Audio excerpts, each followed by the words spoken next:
John Mitchell never imagined that his perfect life was built on lies as deep as the foundations of his hotel empire. Behind the pristine shine of crystal chandeliers and the rehearsed smiles of his employees, something dark was lurking.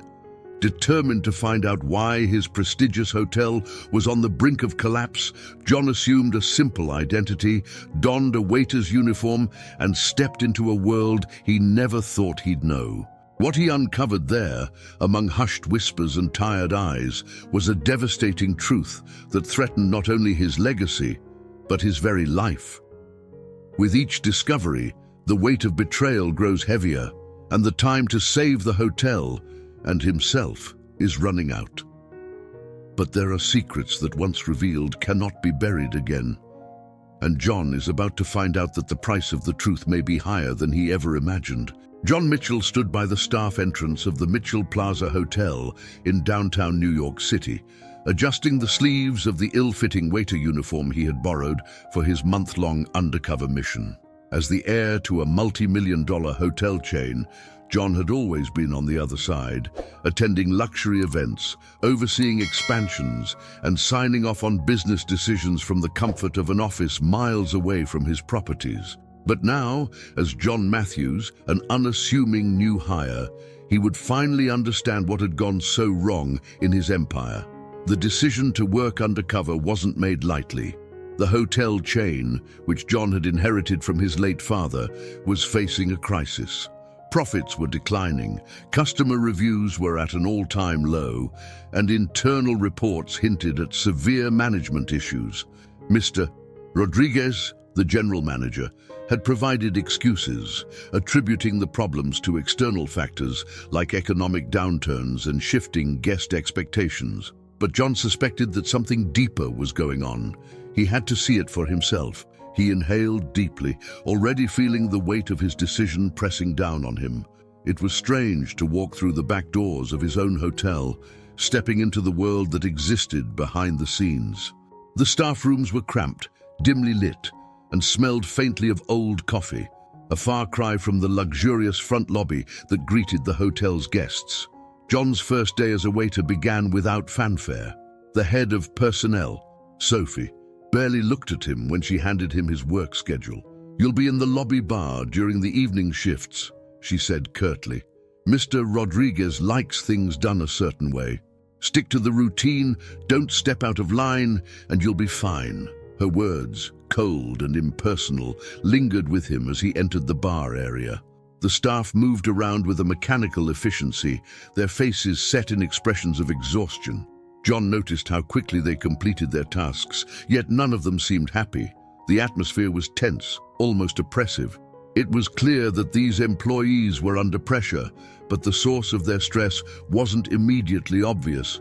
His first few hours passed uneventfully, but as the night wore on, John began to spot signs of deeper problems. The bartender, a young man named Chris, seemed irritable, snapping at the waiters who approached him with drink orders. A senior server, Linda, moved at a sluggish pace, her body language reflecting a sense of burnout that couldn't be ignored.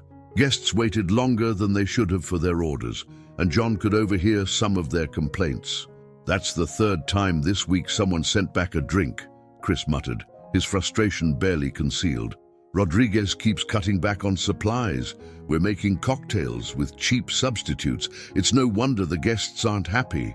John made a mental note of this. He had already suspected that budget cuts were contributing to the decline in service quality, but hearing it firsthand was different. Still, there was something else, something less tangible, gnawing at the morale of the staff. As his shift ended, John retreated to the staff cafeteria for a quick meal before heading out. The room was small, with a few tired employees slumped over their trays of food. As he picked at his own meal, a bland sandwich, he couldn't help but notice a woman sitting across from him. She looked about his age, perhaps a little younger, her uniform as worn as everyone else's, but her eyes sparkled with an intensity that suggested she hadn't yet succumbed to the hotel's oppressive environment. "First day?" she asked, offering a half smile. John nodded. "Yeah, just getting the hang of things. I'm Emily, she said, extending her hand. I've been here for about 3 years. John Matthews, he replied, shaking her hand. What's it like working here? Emily's smile faded slightly. She glanced around the room as if to make sure no one else was listening before she spoke again, her voice low. It's tough. Ever since Mr. Rodriguez took over as general manager, things have been going downhill. He doesn't care about the staff, only about cutting costs. We're understaffed, overworked, and when things go wrong, we're the ones who get blamed. John felt a surge of anger, but forced himself to stay composed. I've noticed things are a bit tense. Tense? Emily let out a bitter laugh. You have no idea. Rodriguez is ruthless. People are afraid of losing their jobs, so they keep their heads down and do whatever he says, but it's not sustainable. We're all at our breaking point. As she spoke, John couldn't help but feel a growing sense of responsibility. These were his employees, his hotel, and they were suffering under the weight of a management system that had lost touch with reality. Emily's words only confirmed what he had feared. Rodriguez was driving the hotel into the ground, both financially and in terms of staff morale. Before he could ask more, the door to the cafeteria swung open, and in walked Mr. Rodriguez himself, tall with a commanding presence. Rodriguez scanned the room with a look of disdain. His eyes landed on John, lingering for a moment before moving on. I need everyone back on shift, Rodriguez barked. No more breaks until we get these guests sorted out. Emily sighed, standing up and giving John a knowing look. Welcome to the Mitchell Plaza Hotel, she said quietly, before heading back to work. John watched as Rodriguez left the room, his mind racing. He had seen enough on his first day to know that Rodriguez was a problem, but this was only the beginning. He still had a month to uncover the full extent of the issues and figure out how to fix them without blowing his cover. As he made his way out of the hotel, John couldn't shake the feeling that his mission was going to be more complicated than he had anticipated. It wasn't just about numbers and reviews. It was about people, real people who were suffering under the weight of poor management. And now, as John Matthews, he was in the thick of it. John Mitchell, still hidden behind his alias as John Matthews, returned for his second evening shift at the Mitchell Plaza Hotel, his mind swirling with thoughts from the previous night. His conversation with Emily had confirmed his worst fears. The hotel wasn't just struggling financially. It was being choked by mismanagement, and the employees were the ones paying the price. As he stepped through the back entrance once more, John was greeted by the familiar sight of the staff bustling around in preparation for another busy evening. The tension was palpable, a nearly visible weight that pressed down on everyone, making their movements sharp, their conversations clipped. He could see it in the way the employees avoided eye contact with one another, the way they hurried to finish their tasks with an almost frantic energy. They were running on fumes, and it was only a matter of time before something gave. John took his place in the lobby bar again, ready to observe more closely this time. He had to be careful. Any slip-up might arouse suspicion, especially with Rodriguez's eyes constantly scanning the staff for signs of disobedience. But if he was going to fix the hotel, he needed to see everything, the good, the bad, and the ugly. The first few hours passed in a haze of drink orders and brief interactions with guests. But John's attention wasn't on the customers. It was on the staff, watching how they handled the mounting pressure. It didn't take long for the cracks to start showing.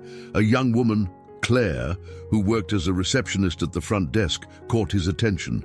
She had been answering phones and checking in guests non-stop, her fingers moving across the keyboard with impressive speed. But the strain was evident in her tight posture and the way her voice trembled slightly with every new call she answered. From his position at the bar, John could see Claire's face grow paler with each passing hour.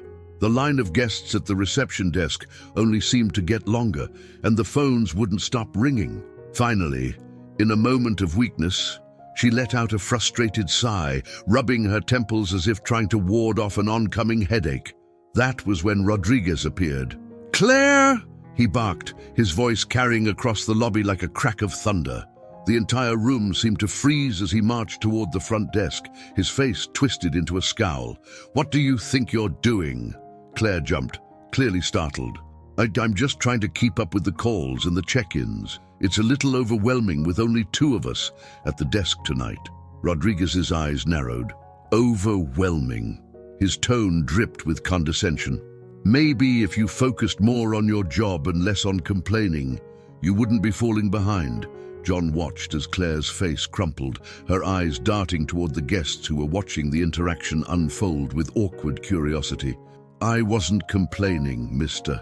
"Rodriguez, I'm just saying it's hard to keep up with everything." Rodriguez cut her off, leaning in so close that Claire instinctively shrank back. "Let me make something clear," he hissed. "If you can't handle the workload, I'll find someone who can. Do you understand?" Claire nodded mutely, blinking back tears as Rodriguez turned on his heel and stalked away. The entire exchange had lasted less than a minute, but the damage was done. Claire's shoulders slumped as she returned to her tasks, visibly shaken.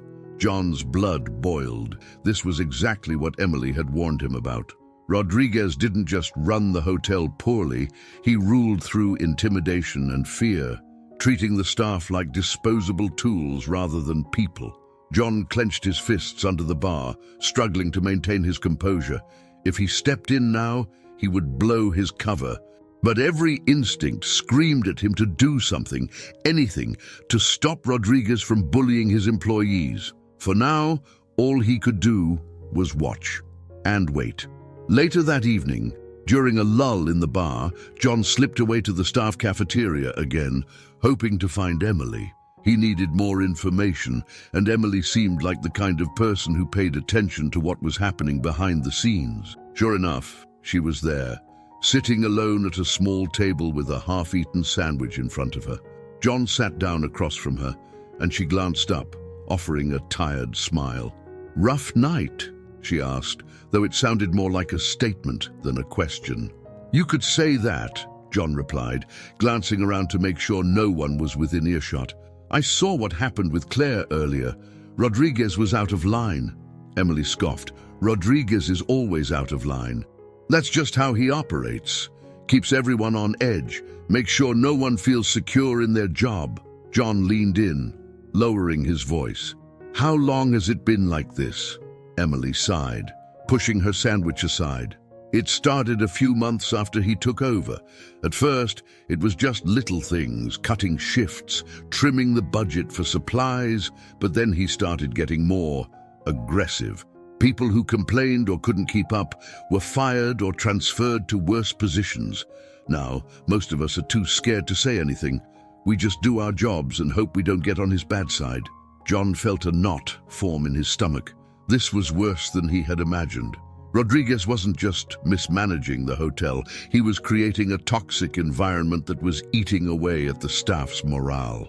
If things continued like this, it wouldn't be long before the entire hotel collapsed under the weight of its own dysfunction.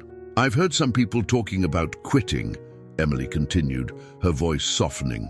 "But it's not easy to find work in this city, especially in the service industry.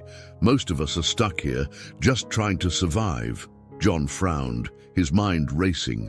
If Rodriguez was driving employees to the point of breaking, then the hotel was already on the brink of disaster. Losing key staff members would only make things worse, and replacing them with undertrained workers would lead to even more problems. As they sat in silence, John's thoughts drifted to his father. The Mitchell Plaza Hotel had once been a symbol of success, a place where guests came to experience the best that the city had to offer. His father had built the business from the ground up, treating his employees with respect and ensuring that the hotel was a place people wanted to work. Now, that legacy was being tarnished by a man who cared more about power and control than about the people who made the hotel run. "I don't know how much longer we can keep going like this," Emily said quietly, breaking the silence. "Something has to change." John nodded, his resolve hardening. "It will," he said softly. "Soon." As the night wore on, John returned to his post at the bar, but his mind was elsewhere. He had seen enough. Rodriguez was a problem, and if the hotel was going to survive, John would have to deal with him. But it wasn't just about firing Rodriguez and calling it a day. The damage ran deeper than that. The entire culture of the hotel had shifted, and it would take more than just a management change to fix things. He would need to gain the trust of the staff, to find out what they needed and how he could help them. And most importantly, he would need to do it without revealing who he really was. At least, not yet. As John wiped down the bar at the end of the night, he caught Rodriguez watching him from across the room, his expression unreadable. There was something in his eyes that made John uneasy. Rodriguez was suspicious, no doubt about it. If John wasn't careful, his cover could be blown before he had a chance to make a difference. But John was determined. This was his hotel, and he wasn't going to let it fall apart. Not without a fight. The following evening, John arrived at the hotel with the same sense of anticipation that had been gnawing at him since he first stepped into his role as John Matthews. There was something about being in disguise, hidden in plain sight among his own employees, that made every moment feel like it was teetering on the edge of discovery. After his conversation with Emily the previous night, John's focus sharpened. He had to keep his eyes and ears open, not just for Rodriguez's mistreatment of the staff, but also for the subtle undercurrents of fear and resentment that were building among the employees. If he could understand the root of the problems, maybe he could find a way to fix them. John began his shift as usual, wiping down tables in the bar area and delivering drinks to guests. His interactions with the customers were smooth. He had always been good with people, but his mind was elsewhere, constantly assessing the atmosphere around him. It didn't take long for the first sign of trouble to emerge. As he cleared a table near the front desk, John overheard a heated conversation between Sophie, the head of personnel, and a group of housekeepers. Sophie stood with her arms crossed, her tone sharp as she addressed the women. "Look, I don't care how many rooms you have to clean," Sophie said, her voice low but biting. "We're short-staffed, and we need all the rooms ready for the weekend. If that means staying late, then that's what you'll do." One of the housekeepers, an older woman named Maria, stepped forward, clearly agitated. "We've already been working overtime every day this week. We're exhausted. You can't keep pushing us like this." Sophie's eyes narrowed. "I don't want to hear complaints. You're paid to do a job, and you'll do it. If you don't like it, you're welcome to leave." John felt a surge of anger as he watched the exchange. Sophie's words were dismissive, her demeanor cold. It was clear that the housekeepers were being overworked, and their exhaustion was beginning to take its toll. Maria's hands shook as she clenched her cleaning supplies, her face etched with frustration and fatigue. "We're doing our best," Maria continued, her voice strained, "but we need more help. The hotel is understaffed, and we can't keep up with this pace." Sophie glanced around, clearly unimpressed. "Maybe if you worked faster, you wouldn't have this problem." The comment hung in the air like a slap. The housekeepers exchanged looks, but none of them dared to speak again. John clenched his fists at his sides, forcing himself to stay silent. He needed more information before he could act, but every instinct in him wanted to step in, to tell Sophie that she was out of line. As the housekeepers dispersed, their shoulders slumped in defeat, John caught Maria's eye. For a brief moment, their gazes locked, and in that instant, John saw the depth of her exhaustion. These weren't just employees struggling to keep up with work. They were people being crushed under the weight of a system that didn't care about them. He made a mental note to talk to Emily later. She seemed to have her finger on the pulse of what was happening behind the scenes, and if anyone could help him understand the full scope of the problem, it was her. As the night wore on, John found himself in the staff break room once again, hoping to catch a moment alone with Emily. He didn't have to wait long. She entered a few minutes after him, looking just as tired as the rest of the staff, but there was still a spark of determination in her eyes. "Rough shift?" John asked, offering her a cup of coffee from the machine. Emily took the cup with a grateful nod. "Always," she said with a small smile, though it didn't quite reach her eyes. "What about you? Still getting used to life as a waiter?" John shrugged, keeping his tone light. "It's different, but I'm learning. They sat in silence for a moment, the hum of the vending machine the only sound in the room. John could sense there was something on Emily's mind, something she wasn't saying. "What's really going on here, Emily?" he asked quietly.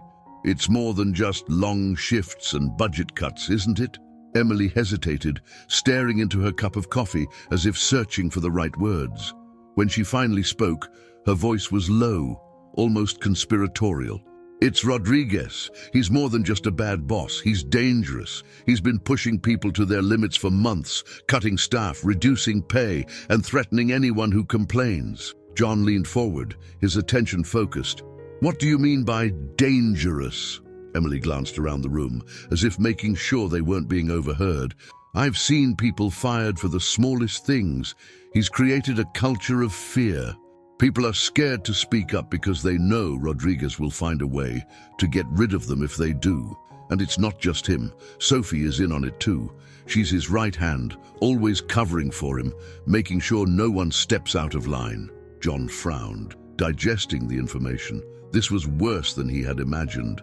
Rodriguez wasn't just running the hotel into the ground with poor management. He was actively oppressing his staff, using fear and intimidation to maintain control. It was a toxic environment, and it was only a matter of time before it all collapsed. "Has anyone tried to report him?" John asked. "What about HR?" Emily let out a bitter laugh. "HR? That's a joke. Sophie runs HR, and she's just as bad as Rodriguez. They cover for each other. If anyone tries to file a complaint, it gets buried, or the person gets fired. No one's willing to risk it." John's mind raced. This wasn't just about saving the hotel's reputation anymore. It was about saving the people who worked there. If what Emily was saying was true, and John had no reason to doubt her, then Rodriguez and Sophie had created a fortress of corruption that would be difficult to break through. "I don't know how much longer I can stay here," Emily admitted, her voice barely above a whisper. "I love this place. I used to be proud to work here. But now, it's like every day is a battle just to survive." John nodded, understanding her frustration. He wanted to tell her that things would get better, that he had a plan to fix everything, but he couldn't reveal his identity. Not yet. For now, all he could do was listen and gather as much information as possible. "Hang in there," he said softly. "Things will change." Emily gave him a small, tired smile. "I hope you're right." The rest of John's shift passed uneventfully, but the weight of what Emily had told him lingered in his mind. As he cleaned up the bar at the end of the night, he kept replaying her words. If Rodriguez and Sophie were truly running the hotel like a dictatorship, then it was going to take more than just firing them to fix the problem. The entire culture of fear and oppression needed to be dismantled, and that was a monumental task. As he walked through the hotel lobby on his way out, John spotted Rodriguez standing by the reception desk, his arms crossed as he spoke to Sophie. From the way they stood, the smug expressions on their faces, John could tell they were confident in their control over the hotel. They believed they were untouchable, but John wasn't going to let them get away with it. He had a responsibility, not just as the owner of the hotel, but as someone who cared about the people working under him. He couldn't stand by and watch as Rodriguez destroyed everything his father had built. The first step was clear. John needed to gather more evidence. He needed to understand exactly how Rodriguez and Sophie were operating, how deep the corruption went, and what it would take to bring them down. And he needed to do it all without blowing his cover. As he stepped out into the cool night air, John's mind was already working on a plan. He couldn't reveal himself yet, but he could start making moves behind the scenes, quietly building the case against Rodriguez. It wasn't going to be easy, but John had never been one to back down from a challenge. John Mitchell stood at the bar counter, wiping down the surface with practiced efficiency as the final guests of the evening trickled out of the hotel lobby. It was late, and the usual clamor of the hotel had given way to a tense stillness, the kind of quiet that made every small sound, every distant footstep, every hushed conversation seem amplified. He was deep in thought, replaying the events of the past few days. The more he saw, the clearer it became. Mitchell Plaza wasn't just in trouble, it was on the verge of collapse. Rodriguez's stranglehold over the hotel had created a toxic environment, one that was choking the life out of the business from the inside. But knowing this wasn't enough. If John was going to save the hotel, he needed to gather more concrete evidence. He needed to understand the full scope of Rodriguez's influence, especially his alliance with Sophie. What exactly were they hiding? He finished cleaning the bar, glancing up just in time to see Rodriguez walk into the lobby, flanked by Sophie. The two were deep in conversation, their heads close together, their expressions dark and conspiratorial. John kept his movements slow and casual, careful not to attract attention as he listened in from a distance. "I don't care what the staff thinks," Rodriguez muttered, his voice low but sharp. "We're pushing these budget cuts through, and that's final. The board won't care as long as we keep the numbers in the green." Sophie nodded, glancing nervously around. "What about the complaints? The staff is getting restless, and the guests are starting to notice. We've had more complaints about service quality in the last month than we've had in the last year." Rodriguez's lips curled into a sneer. "Let them complain. As long as we cut costs and keep the profit margins up, the board won't bat an eye. We'll keep things running this way until the end of the quarter, and after that, it won't matter." John's heart raced as he absorbed their words. This wasn't just poor management. They were deliberately cutting corners, sacrificing service quality and the well-being of the staff to meet short-term financial goals. If the board had any idea what was really going on, they'd be furious. But Rodriguez and Sophie had created a fortress of secrecy, hiding the true extent of the problems from anyone with the power to stop them. As the two of them walked toward the elevators, John silently vowed that he would bring their operation to light. But for now, he had to keep his head down.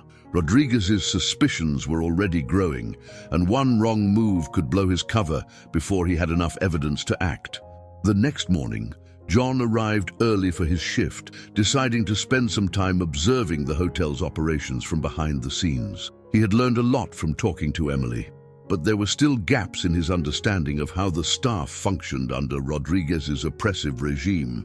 Today, he planned to quietly gather more information from other employees, hoping to piece together the full picture. As he entered the staff cafeteria, he noticed the same sense of weariness in the air, the same defeated looks on the faces of the workers. But today, there was something different, an undercurrent of tension that was hard to ignore. Conversations were quieter than usual, and the few smiles that existed felt strained. John grabbed a coffee and sat at one of the long tables, positioning himself close enough to overhear a group of housekeepers who were speaking in low voices. "I heard Rodriguez is planning more staff cuts," one of them said, her voice trembling. "They're going to get rid of the night shift team and make us cover more hours." Another woman shook her head in disbelief. "That's impossible. We're already stretched too thin. If they cut any more people, we won't be able to keep up with the workload." John's mind raced. Rodriguez wasn't just overworking the staff, he was actively planning to reduce the workforce even further. The hotel was already running on fumes, and any more cuts would push the staff past their breaking point. It was a disaster waiting to happen. "Why don't we say something?" one of the younger housekeepers asked, her voice barely above a whisper. "There has to be someone higher up who can stop him." The older housekeeper let out a bitter laugh. "Who? Sophie runs HR, and Rodriguez has the board in his pocket. We're stuck." John frowned. The situation was worse than he had realized. Rodriguez wasn't just cutting costs to save money. He was exploiting the system, manipulating the board while keeping the staff under his thumb. The more John listened, the more he understood how deep the rot went. He needed to act, but how? Later that day, John found himself back in the lobby bar, serving drinks to a group of business travelers. As he worked, he kept his eyes on the staff moving through the lobby, particularly the interactions between the front desk workers and the guests. One interaction, in particular, caught his attention. Linda, a receptionist who had been with the hotel for years, was dealing with a difficult guest, a man who was loudly complaining about his room not being ready on time. From his position behind the bar, John watched as Linda remained calm, offering polite apologies and trying to de-escalate the situation, but the guest wasn't having it. He slammed his hand on the counter, his voice rising. "I've been waiting for over an hour. This is unacceptable. I demand to speak to a manager." Linda's face remained neutral, but John could see the stress lines around her eyes. She picked up the phone, clearly preparing to call for assistance, when Rodriguez appeared, moving swiftly across the lobby toward the commotion. "What seems to be the problem here?" Rodriguez asked, his voice smooth but laced with irritation. The guest immediately rounded on him. "The problem is your hotel's incompetence. My room isn't ready, and I've been waiting for over an hour.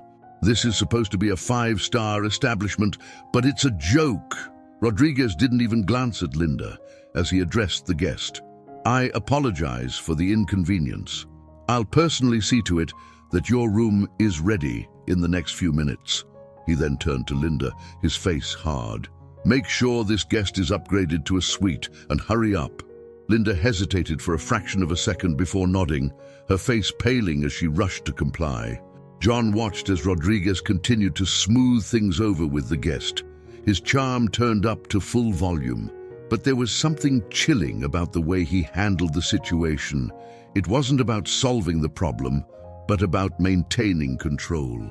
As soon as the guest was satisfied, Rodriguez turned on Linda, his voice low and venomous. "You'd better not make me look bad like that again. Do your job, or I'll find someone who can—" John's hands tightened around the edge of the bar, his frustration growing. Rodriguez was playing a dangerous game, one that was pushing the staff to their limits while keeping up appearances for the guests. It was only a matter of time before everything came crashing down. At the end of his shift, John met up with Emily again. She looked even more tired than usual. Her shoulders slumped as she collapsed into a chair in the staff break room. "Rodriguez had it out for Linda today," John said, his voice low. "He's going to keep pushing people until something snaps." Emily nodded, rubbing her temples. "It's only a matter of time. People are already talking about quitting, but no one can afford to leave." John hesitated, choosing his next words carefully. What if there was a way to stop him? To expose what he's doing? Emily looked up at him, her expression wary. "What do you mean?" "I mean, if someone could gather proof of what's going on behind the scenes, maybe the board would listen. Maybe we could get Rodriguez out." Emily's eyes widened. "You can't be serious. No one's ever been able to get that kind of proof. Rodriguez is too careful. And even if someone did, Sophie would bury it." John leaned forward, lowering his voice. "What if I told you I'm working on it?" Emily stared at him for a long moment, her face unreadable. "Are you crazy? If Rodriguez finds out—" "He won't find out," John said firmly. "But I need your help. You know this place better than anyone. You know how things work behind the scenes." Emily bit her lip, clearly torn. "John, I don't know if this is a good idea." "It's the only way things will ever change," John replied. "You said it yourself. Something has to give." For a long moment, Emily didn't say anything. Then, finally, she nodded, her expression resolute. "All right, I'm in. But you'd better be careful. If Rodriguez finds out what we're up to, we're both done for." John smiled grimly. "Don't worry, I've got a plan." John Mitchell knew that the next few days would be crucial. After recruiting Emily to help gather evidence against Rodriguez, the weight of his responsibility felt heavier than ever. The employees at Mitchell Plaza were counting on him, even if they didn't know it. But as John Matthews, he couldn't afford to make any mistakes. Rodriguez was already suspicious, and one wrong move could unravel everything. It was the start of another long shift at the hotel, and John felt the familiar unease settle over him as he walked through the back entrance.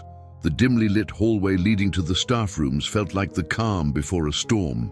He was keenly aware of how much the atmosphere had deteriorated since his arrival. Employees moved with the same robotic efficiency, but there was something darker in the air now, a tension that couldn't be ignored. John entered the staff locker room and noticed Chris, The bartender slumped against one of the lockers, rubbing his temples as if trying to ward off a headache. "Long night?" John asked, trying to strike up casual conversation as he changed into his uniform. Chris glanced at him, his expression weary. "Long week, more like. Between Rodriguez breathing down our necks and the guests getting more demanding, it's a miracle anyone here is still standing." John nodded, sympathizing. He had seen firsthand how relentless the pace was and how little appreciation Rodriguez showed to his staff. Chris's hands shook slightly as he reached for a bottle of painkillers in his locker, popping 2 into his mouth before washing them down with water. "You think things are going to get worse?" John asked, keeping his tone casual but probing. Chris let out a bitter laugh. "Worse? You've been here long enough, Matthews. You've seen how Rodriguez runs this place. Every time you think it can't get worse, it does." John took in the bartender's words, filing them away with the growing list of grievances he had witnessed. Every interaction like this was more evidence, more confirmation that Rodriguez was destroying the hotel from the inside. Later that day, John found Emily in the staff cafeteria. They had agreed to meet during their break to discuss the next steps in their plan. She looked more on edge than usual, her eyes darting around the room as if she was worried someone might overhear their conversation. "Did something happen?" John asked as he sat down across from her, his voice low. Emily sighed, running a hand through her hair. "Rodriguez is getting paranoid. I heard him talking to Sophie this morning. He's convinced someone's spying on him. He's been watching the staff more closely, looking for anything out of the ordinary." John's stomach tightened. If Rodriguez was already suspicious, it meant they had to be even more careful. Any misstep could blow their entire operation before they had the chance to gather enough evidence. "What do you think we should do?" Emily asked, her voice tinged with worry. John leaned forward, speaking quietly. "We need to stay the course, but we'll have to be more discreet. I've been thinking about how to get access to Rodriguez's files. There has to be something in his records that shows what he's been doing with the budget cuts and staff changes." Emily's eyes widened. "You're not serious. His office is off limits. There's no way you could get in without raising suspicion." John smiled faintly. "Not if we time it right. Rodriguez leaves for a lunch meeting every Thursday afternoon. He's gone for at least 2 hours. If we can get into his office during that window, we might be able to find something." Emily looked conflicted, biting her lip as she considered his plan. "That's risky, John. If you get caught." "I won't get caught," John said confidently, though he felt a knot of anxiety tightening in his chest. "But I need you to keep watch. Make sure no one comes into the office while I'm inside." Emily hesitated for a moment longer before nodding. "All right, I'll do it. But you'd better be quick." John gave her a reassuring smile, though his mind was already racing with the details of the plan. This was their best chance to gather real evidence against Rodriguez, and they couldn't afford to waste it. The next day came quickly, and as Thursday afternoon approached, John felt the familiar rush of adrenaline building in his veins. The plan had to go off without a hitch. Rodriguez's office was the key to everything. If they could uncover financial records or incriminating emails, it would be enough to take him down. John waited in the staff locker room, pretending to be busy with some routine cleaning while keeping an eye on the clock. His shift didn't officially start until later, but he had arranged to be in the hotel early so he could carry out the plan. At precisely 1 p.m., he saw Rodriguez walk briskly through the lobby, heading for the front doors. John felt a surge of relief. He was sticking to his usual schedule. Now was their window of opportunity. Emily was waiting in the hallway outside the office when John arrived. She gave him a tense nod, her eyes scanning the corridor to make sure no one was watching. "Rodriguez just left," she whispered. "You've got 2 hours, maybe less. Be careful." John nodded, his heart pounding as he slipped inside Rodriguez's office. The room was exactly as he had imagined, neatly organized, with expensive leather chairs and dark wooden furniture. A large desk sat in the center, its surface covered with files, a laptop and a sleek black phone. John wasted no time, heading straight for the laptop. He had to be quick. He didn't know how much time he had before someone came looking for Rodriguez. The laptop was password protected, as he had expected, but John had anticipated this. He had noticed Rodriguez enter his password once before, just a quick glance from across the room when Rodriguez wasn't paying attention, and he had memorized the keystrokes. Holding his breath, John typed in the password. The screen unlocked with a quiet chime. John let out a breath he hadn't realized he was holding. Now came the hard part. He quickly navigated through the folders on the laptop, searching for anything that might indicate Rodriguez's plans for the hotel. Financial records, emails, anything that could prove the extent of the mismanagement. As he searched, John's pulse quickened. Rodriguez had been careful. Most of the files were encrypted, and there was little in the way of obvious evidence. But then, buried deep in one of the financial folders, John found something that caught his eye. A series of transactions that didn't add up. Funds that had been allocated to maintenance and renovations were being redirected to other accounts, but there were no records of where the money was actually going. John's hands flew over the keyboard as he copied the files onto a USB drive he had brought with him. This was it, the proof he needed. If he could connect these transactions to Rodriguez, it would be enough to bring him down. He was just about to log off when he heard the unmistakable sound of footsteps approaching the office. John's heart stopped. He quickly closed the laptop, slipping the USB drive into his pocket just as the door handle turned. Sophie stepped into the room, her sharp eyes immediately landing on John. "What are you doing in here?" she demanded, her tone cold and suspicious. John froze, his mind racing as he tried to come up with an excuse. He couldn't afford to slip up now, not when he was so close. "I was just cleaning," John said, holding up a rag he had brought with him as part of his cover. "Rodriguez asked me to tidy up his office while he was out." Sophie narrowed her eyes, clearly not buying his story. "Rodriguez doesn't let anyone in here, especially not some waiter." John felt a cold sweat break out on the back of his neck. He needed to get out of here, and fast. "I'm sorry. I didn't mean to overstep. I'll leave." Before Sophie could respond, John slipped past her, his heart pounding in his chest as he hurried down the hallway. He didn't look back until he reached the safety of the staff locker room, where he finally allowed himself to breathe. That had been too close, but he had what he came for. The USB drive in his pocket was the key to exposing Rodriguez's corruption. Now, all he had to do was figure out how to use it.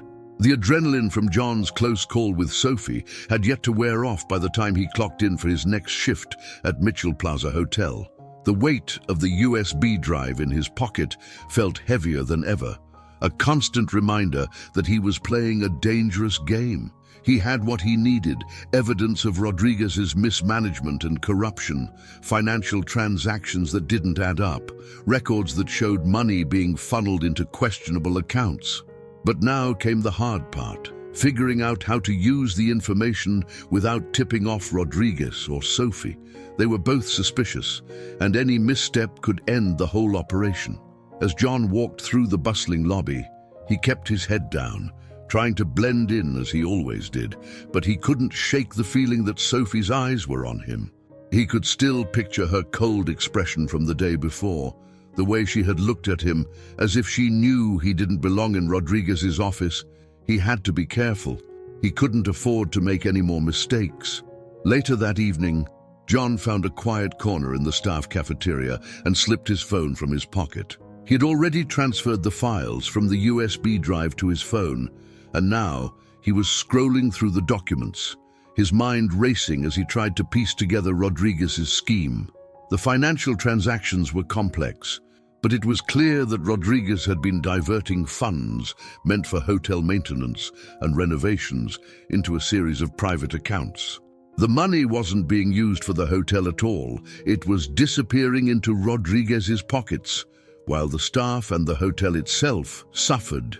John felt a surge of anger as he thought about the underpaid, overworked staff struggling to keep the hotel running while Rodriguez lined his pockets. The hotel was falling apart, and the people who depended on it were paying the price. John, he looked up to see Emily standing over him, her expression tense. She glanced around the cafeteria, making sure no one was watching, before slipping into the seat across from him. "Did you get it?"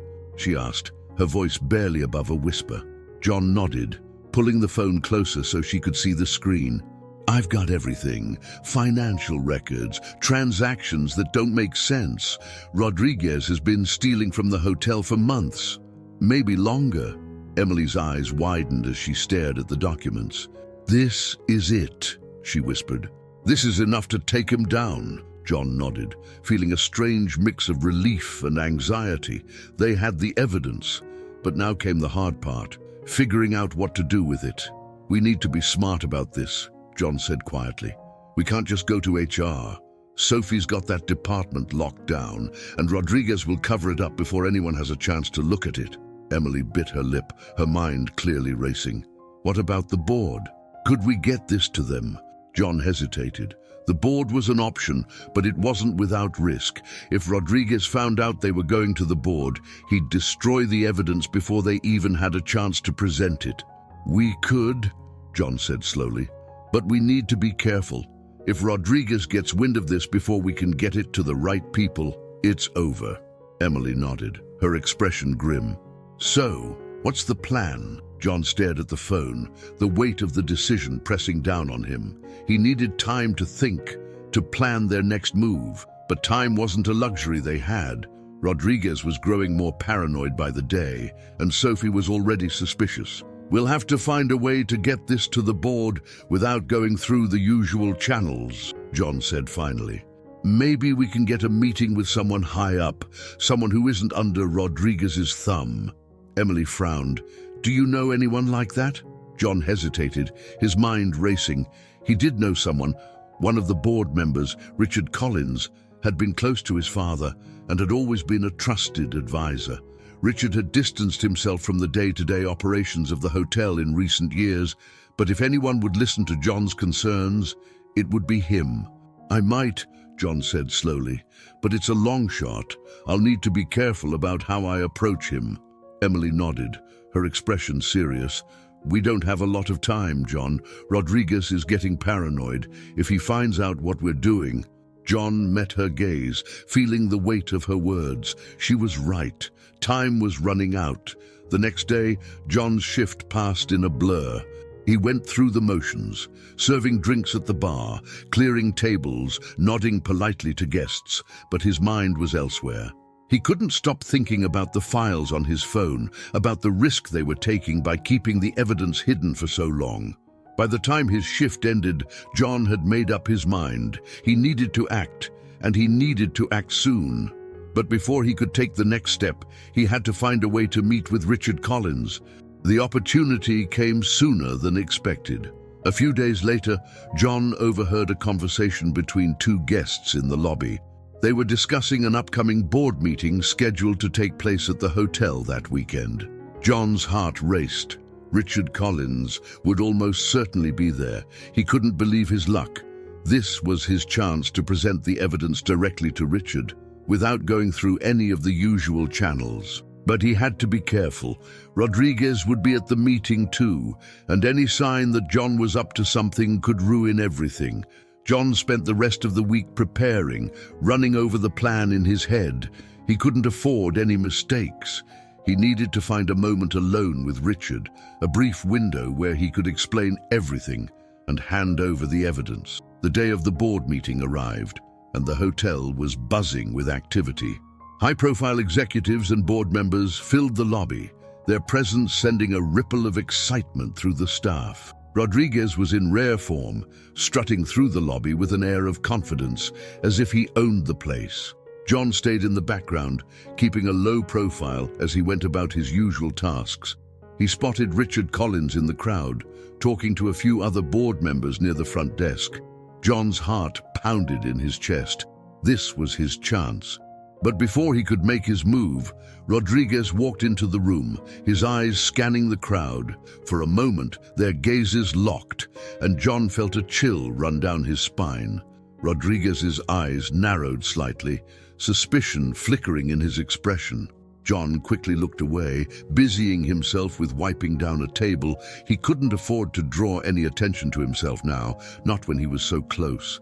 After what felt like an eternity, the board members began to file into one of the meeting rooms.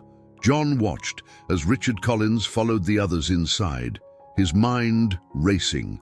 He had to find a way to get Richard alone after the meeting, but how? Just as the door to the meeting room closed, John felt a tap on his shoulder. He turned to see Emily standing behind him, her expression tense. "John, we've got a problem," she whispered urgently. "Sophie's been asking around about you. She's convinced you're up to something." John's stomach dropped. This was exactly what he had been afraid of. Sophie's suspicions were growing, and it was only a matter of time before she uncovered the truth. "We don't have much time," Emily continued. "If Sophie finds out what we're doing before you can get the evidence to the board." John nodded, his mind racing. The window of opportunity was closing fast. He couldn't wait any longer. He had to act now, before Rodriguez or Sophie could stop him.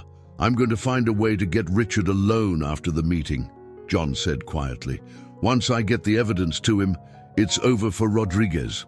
Emily looked at him, her expression a mix of fear and determination. "Be careful, John. If this goes wrong—" "It won't," John said, though his heart was pounding. "It can't." Hours later, the board meeting finally came to an end. John positioned himself near the exit, waiting for his chance. As the board members began to leave the room, John spotted Richard Collins near the back of the group, talking to one of his colleagues. Now, John approached Richard cautiously, glancing around to make sure Rodriguez or Sophie wasn't nearby. "Mr. Collins," he said quietly, "can I have a moment of your time? It's important." Richard looked at him, surprised to see a waiter addressing him so directly. But something in John's tone must have caught his attention, because he nodded, stepping away from the group. "What is it?" Richard asked, his voice low. John took a deep breath. "There's something you need to see. It's about Rodriguez. He's been stealing from the hotel, and I have proof." Richard's eyes widened slightly. "What are you talking about?" John quickly explained the situation, pulling out his phone and showing Richard the financial records he had gathered. Richard's expression grew more serious with each passing moment. "I don't believe this," Richard muttered, shaking his head. "How long has this been going on?" "4 months. Maybe longer," John replied. "We need to act fast. If Rodriguez finds out that we're onto him—" Richard nodded, his expression hardening. "Leave it with me. I'll handle it." John felt a wave of relief wash over him. The evidence was in the right hands now. Rodriguez's days of controlling the hotel were numbered. The atmosphere inside the Mitchell Plaza Hotel felt heavier than usual the morning after John passed the evidence to Richard Collins. For the first time since going undercover, John allowed himself a moment of cautious optimism. He had done his part. Now it was up to Richard to confront Rodriguez and put an end to his corrupt reign over the hotel. But until that confrontation happened, John couldn't afford to relax. As he made his way through the back corridors toward the bar, John could sense that something was different. The staff moved with even more tension than usual, their faces tight, their conversations hushed. It was as if everyone was bracing for a storm that hadn't yet arrived. He arrived at the bar and found Chris already setting up for the day, his expression grim. John slid into his routine, wiping down counters and restocking supplies, but his mind kept drifting back to the board meeting, wondering what would happen next. Would Richard confront Rodriguez today? Tomorrow? How would Rodriguez react when he realized his scheme had been exposed? John didn't have to wait long to find out. By late morning, the hotel lobby was unusually quiet, the usual hustle of guests and staff giving way to a tense calm. John was delivering drinks to a small group of businessmen near the reception desk when he saw Sophie walk into the lobby, her eyes scanning the room like a hawk.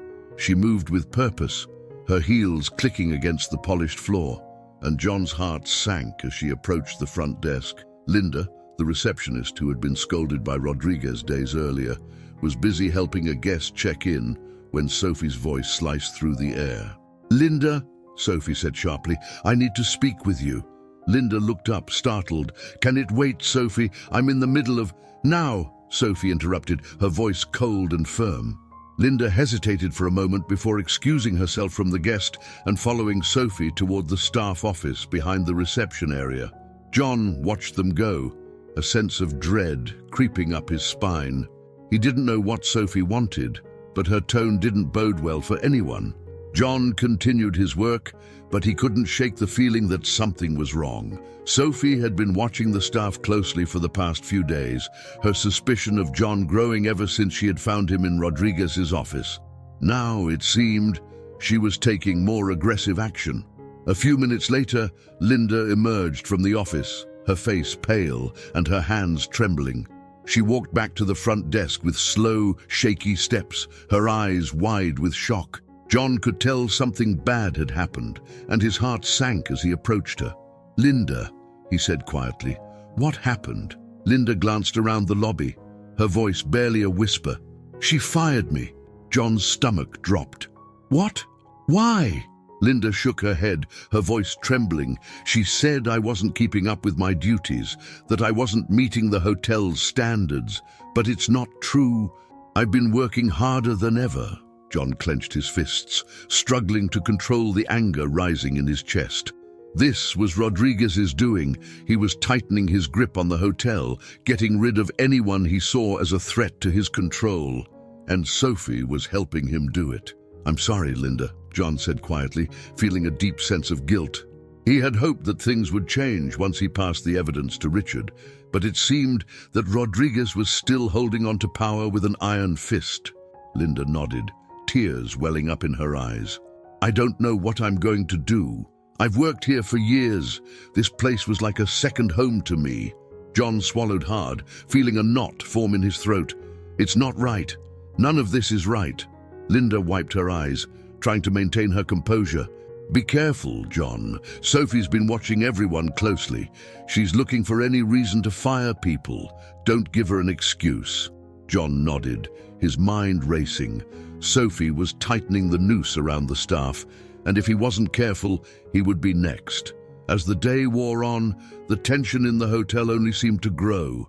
Sophie's presence loomed over everything, her sharp eyes constantly scanning the staff, searching for any sign of disobedience. Every interaction felt loaded with suspicion, every mistake a potential death sentence for someone's job. John found himself glancing over his shoulder more often, his nerves on edge. He knew that Sophie and Rodriguez were growing more paranoid by the day, but now it seemed they were actively weeding out anyone who wasn't loyal to them. At one point, John saw Sophie speaking with Mr. Rodriguez in the hallway near the elevators. They were too far away for him to hear what they were saying, but their body language spoke volumes. Rodriguez's face was tense, his arms crossed tightly across his chest, while Sophie's expression was calm but calculating. John had the distinct feeling that they were discussing the staff and that he might be part of that conversation. He didn't have much time to dwell on it, though, because his phone buzzed in his pocket. It was a message from Emily. "Meet me in the break room. Urgent." John's pulse quickened as he quickly finished his task and made his way to the staff break room. Emily was already there when he arrived, pacing back and forth, her face a mask of worry. "What's going on?" John asked, closing the door behind him. Emily stopped pacing and turned to him, her voice low and urgent. "I just heard from one of the housekeeping staff. Sophie's planning to fire more people. She's targeting anyone she thinks might be a threat." John's heart sank. "How many people?" "I don't know," Emily said, shaking her head, "but I heard her talking to Rodriguez earlier. They're tightening their grip on the hotel, and they're not going to stop until they get rid of anyone who doesn't fall in line." John ran a hand through his hair, his mind racing. He had hoped that once Richard had the evidence, things would start to change. But it seemed that Rodriguez was doubling down, trying to consolidate his power before the board had a chance to act. "We need to stay calm," John said, trying to keep his voice steady. "Richard has the evidence. It's only a matter of time before he confronts Rodriguez." Emily nodded, but her expression remained tense. "What if it's not enough? What if Rodriguez finds out what we're doing before the board takes action?" John didn't have an answer for that. They were walking a tightrope, and any misstep could send everything crashing down. "We'll have to be more careful," John said quietly. "Keep our heads down. Avoid drawing attention. We're too close to give up now." Emily nodded, but John could see the fear in her eyes. They were running out of time. The rest of the day passed in a blur of anxious glances and tense conversations. John did his best to keep a low profile, but it was clear that Sophie's suspicions were growing by the hour. Every time she passed by, John could feel her eyes on him, as if she was waiting for him to slip up. By the time his shift ended, John was exhausted, both mentally and physically. He had never felt so on edge in his life, and the weight of the secret he was carrying felt heavier with each passing day. As he left the hotel that evening, John found himself staring up at the tall, gleaming building that had once been his father's pride and joy. Mitchell Plaza had been a symbol of success, a place where people came to experience luxury and comfort. But now, it was a place of fear and corruption, its staff living in constant fear of losing their jobs, its guests unaware of the chaos happening behind the scenes. John clenched his fists, feeling a surge of determination. He couldn't let Rodriguez destroy everything his father had built. He had to see this through to the end, no matter the cost. The next morning, John arrived at the hotel early, determined to keep his head down and avoid drawing any attention. But as soon as he stepped into the lobby, he knew something was wrong. The tension in the air was palpable, and the usual hustle and bustle of the hotel had been replaced by an eerie quiet. Staff members moved quickly and quietly through the lobby, their eyes downcast, their faces pale. John's stomach churned as he made his way to the bar. Chris was already there, wiping down the counter with slow, deliberate movements. When he saw John, he gave him a grim nod. "Something's going on," Chris muttered under his breath. "Everyone's on edge." Before John could respond, he saw Rodriguez stride into the lobby, flanked by Sophie. They moved with purpose, their faces set in grim determination. John's heart raced as they walked past him, heading straight for the staff office. Whatever was about to happen, it wasn't good. John Mitchell entered Mitchell Plaza Hotel early that morning, the familiar weight of anxiety settling over him like a heavy cloak. The previous day's events had left him on edge, and now, with each passing hour, it felt like the walls were closing in around him. Sophie had been on the warpath, firing Linda and targeting other staff members who didn't fall in line. The atmosphere in the hotel had shifted from tense to oppressive, and John knew that Rodriguez was behind it. They were tightening their grip on the staff, weeding out anyone who could be a threat. As John made his way through the staff corridors, he noticed that people were speaking in hushed tones, their faces pale and drawn. Everyone was on edge, afraid that they might be the next target. It was a palpable fear, and it only reinforced John's resolve to bring Rodriguez down. But time was running out. John knew that Richard Collins had the evidence, but there had been no sign of action yet. Each day that passed without a response from the board increased the risk that Rodriguez or Sophie would discover what John and Emily were doing. And if that happened, there would be no saving the hotel. As John entered the staff break room, he found Emily waiting for him. She was seated at one of the tables, her fingers nervously tapping against the surface. Her eyes met his, filled with the same worry that had been gnawing at him for days. "Any news?" Emily asked quietly, as John sat down across from her. John shook his head, frustration clear on his face. "Nothing yet. I've been waiting for Richard to make a move, but I don't know how long we can keep this up. Rodriguez is getting more aggressive." Emily nodded, her voice tight. "Sophie fired 3 more people this morning, housekeeping staff. She's trying to get rid of anyone she thinks might be against Rodriguez." John's chest tightened. This was exactly what he had feared. Rodriguez and Sophie were consolidating their power, making sure there was no one left to stand in their way. "We can't wait much longer," John said, his voice tense. "If the board doesn't act soon, Rodriguez is going to clean house. And if he finds out about the evidence..." "He won't," Emily said firmly, though her expression betrayed her uncertainty. "Richard will come through. He has to." John wanted to believe that, He wanted to trust that Richard would step in and put an end to Rodriguez's corruption. But with each passing day, that hope seemed to slip further out of reach. "We'll have to be careful," John said quietly. "Rodriguez is going to be watching everyone more closely now. If we make one wrong move—" "I know," Emily interrupted, her voice barely above a whisper. "I can feel it. He's waiting for someone to slip up." John nodded, his thoughts racing. He had to figure out their next move. They couldn't afford to wait much longer. Later that day, John found himself stationed at the bar, pouring drinks for a small group of businessmen who were deep in conversation. He went through the motions, but his mind was elsewhere, constantly replaying the events of the past week and searching for a solution. As he wiped down the counter, he caught sight of Rodriguez walking through the lobby. The sight of the man sent a fresh wave of anger coursing through John. Rodriguez moved through the hotel with the smug confidence of a man who believed himself untouchable, and it sickened John to think of how many lives he had destroyed in his quest for power. John's grip tightened around the glass he was holding as Rodriguez approached the front desk, speaking briefly with Sophie before they both disappeared into the staff office. He knew they were planning something. Rodriguez wouldn't be sitting idle, not after the moves he had made in recent days. He was consolidating his power, and John feared what his next step would be. But before John could dwell on it further, he felt a tap on his shoulder. It was Chris, the bartender. His face was pale, and there was a look of fear in his eyes that John hadn't seen before. "John," Chris whispered, glancing around to make sure no one was watching. "We need to talk. Now." John's heart raced as he followed Chris into the staff break room, where the other man quickly closed the door behind them. "What's going on?" John asked, his voice low. Chris ran a hand through his hair, his expression tense. "I overheard something. Rodriguez and Sophie, they're planning to fire more people, but it's not just housekeeping or front desk staff this time. They're going after anyone they think might be against them." John's stomach turned. "How do you know?" Chris swallowed hard. "I heard them talking in the hallway near the service elevators. Rodriguez is convinced someone's working against him, and Sophie's been watching the staff closely.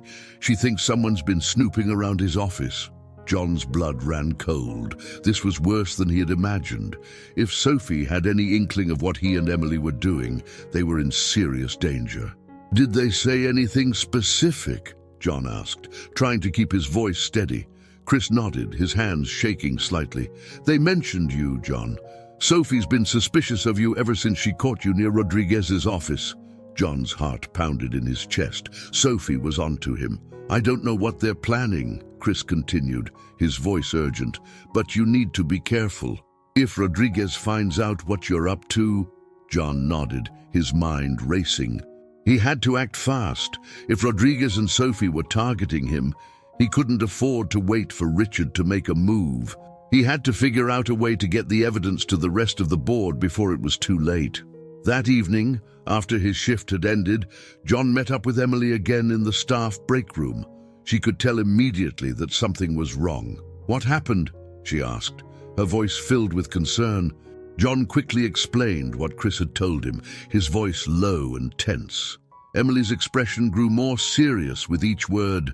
"They know," Emily said quietly. "Sophie's been watching you ever since that day in Rodriguez's office. If they're planning to fire more people, you're going to be at the top of their list." John nodded grimly. "I know, but we can't wait any longer. We need to get this evidence to the rest of the board before they make their move." Emily frowned, her mind clearly racing. "But how?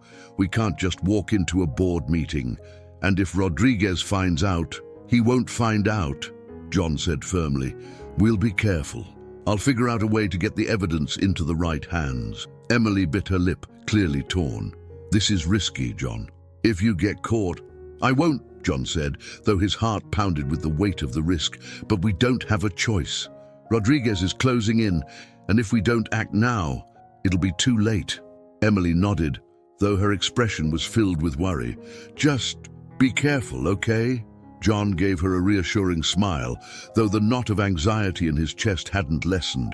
"I will," The next day, John arrived at the hotel earlier than usual, determined to put his plan into action. He had spent the night thinking through every detail, trying to anticipate every possible outcome.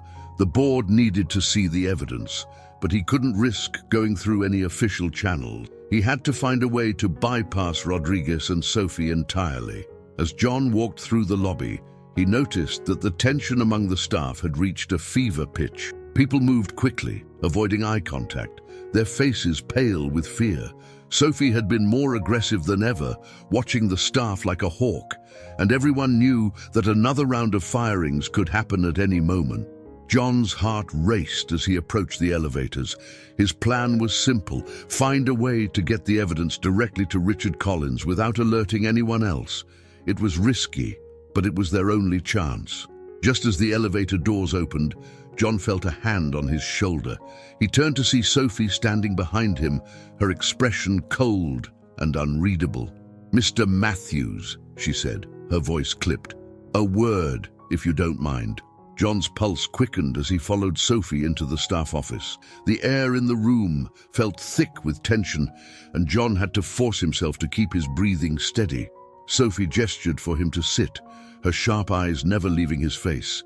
"I've noticed that you've been spending a lot of time around the hotel lately," she said, her voice laced with suspicion. "More than usual, wouldn't you say?" John forced a casual smile. "Just trying to do my job." Sophie didn't smile. "That's good to hear. Mr. Rodriguez expects his staff to be diligent, especially in times like these." John nodded, his heart pounding in his chest. He could feel the tension in the room growing with each passing second. "I hope you're not involved in anything improper," Sophie continued, her voice cold. "Mr. Rodriguez doesn't take kindly to disloyalty." John met her gaze, refusing to let his fear show. "I'm just here to work, Sophie, that's all." Sophie studied him for a long moment, her eyes narrowing slightly. Then, finally, she nodded. "Good, keep it that way." John stood, his pulse racing as he left the office.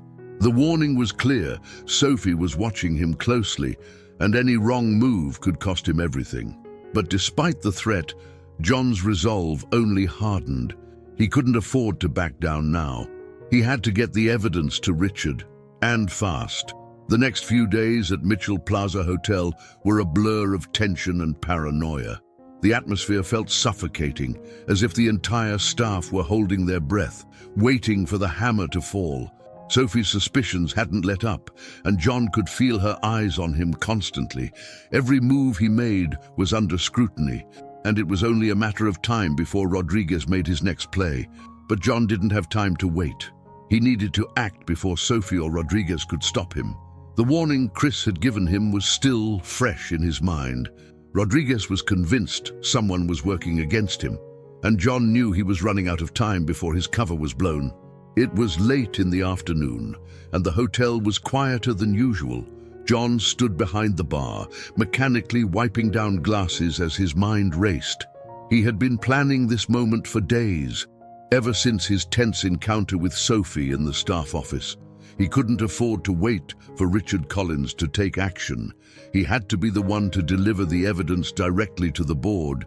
He couldn't go through the usual channels. Rodriguez had the hotel on lockdown, and any attempt to contact the board through official means would be intercepted. But John had an idea, one that was risky, but might just work. As John finished cleaning the bar, he glanced around to make sure no one was watching. The lobby was quiet, with only a few guests lingering near the reception desk. It was now or never.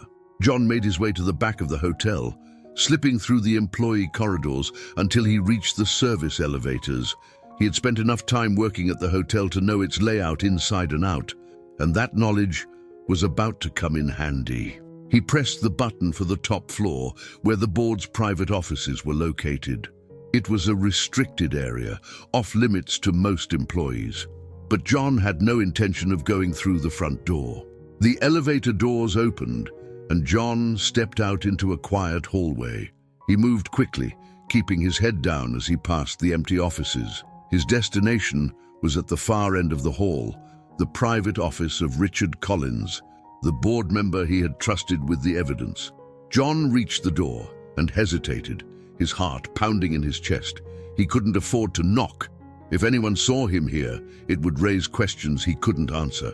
Instead, he pulled out his phone and sent a quick message to Richard, the text simple but urgent. "I need to see you. It's about Rodriguez. Meet me outside the hotel." He sent the message and waited, every second feeling like an eternity. Finally, after what felt like hours, his phone buzzed with a reply. "I'll be there in 10 minutes." John breathed a sigh of relief, slipping his phone back into his pocket. Now all he had to do was get out of the building without being noticed. John made his way back down to the lobby, his pulse quickening as he approached the front doors. He had almost made it to the exit when he spotted Sophie standing near the reception desk, speaking with a guest. Her eyes flicked toward him, and for a moment, John thought she might call him over. But then she turned back to the guest, her attention elsewhere. John exhaled softly and slipped out of the hotel, the cool evening air hitting his face as he stepped onto the sidewalk. He made his way to the side of the building, out of sight from the main entrance, and waited for Richard to arrive.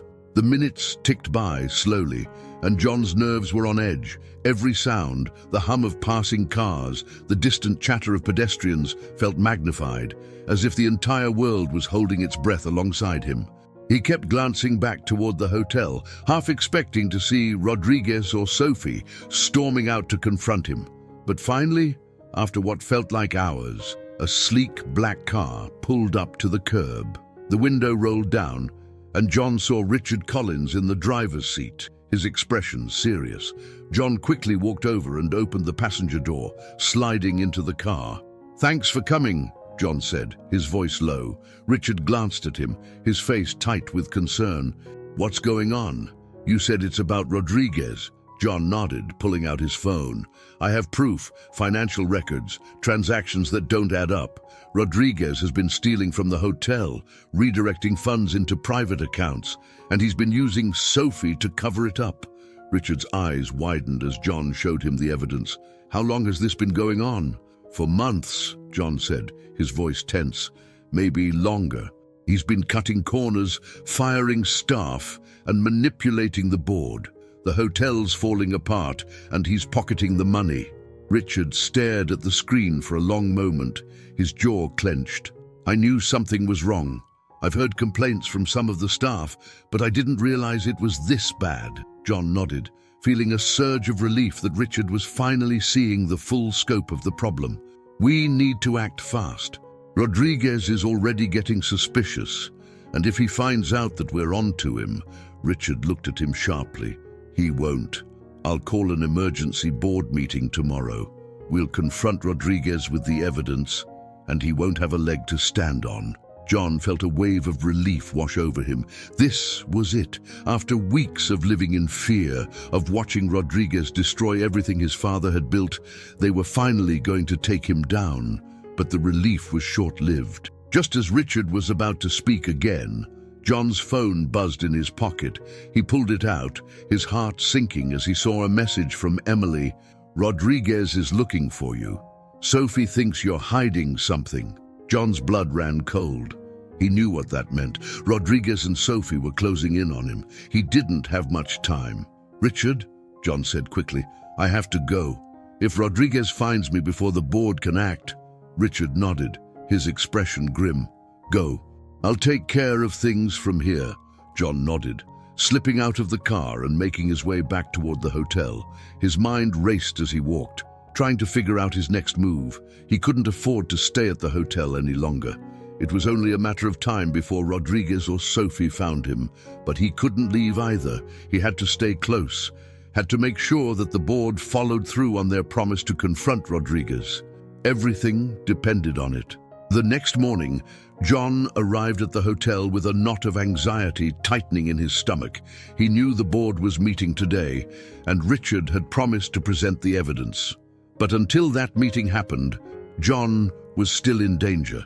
He kept his head down, moving quietly through the staff corridors as he prepared for his shift. Every interaction felt charged with tension, and every glance from Sophie or Rodriguez felt like a threat.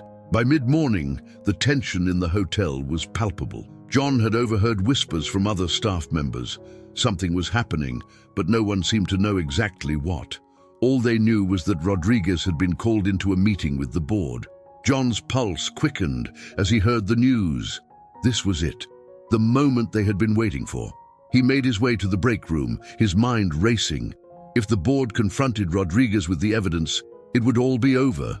The corruption would be exposed, and the hotel could finally be saved. But John wasn't naive. He knew Rodriguez wouldn't go down without a fight. As the minutes ticked by, John waited in the break room, his heart pounding in his chest.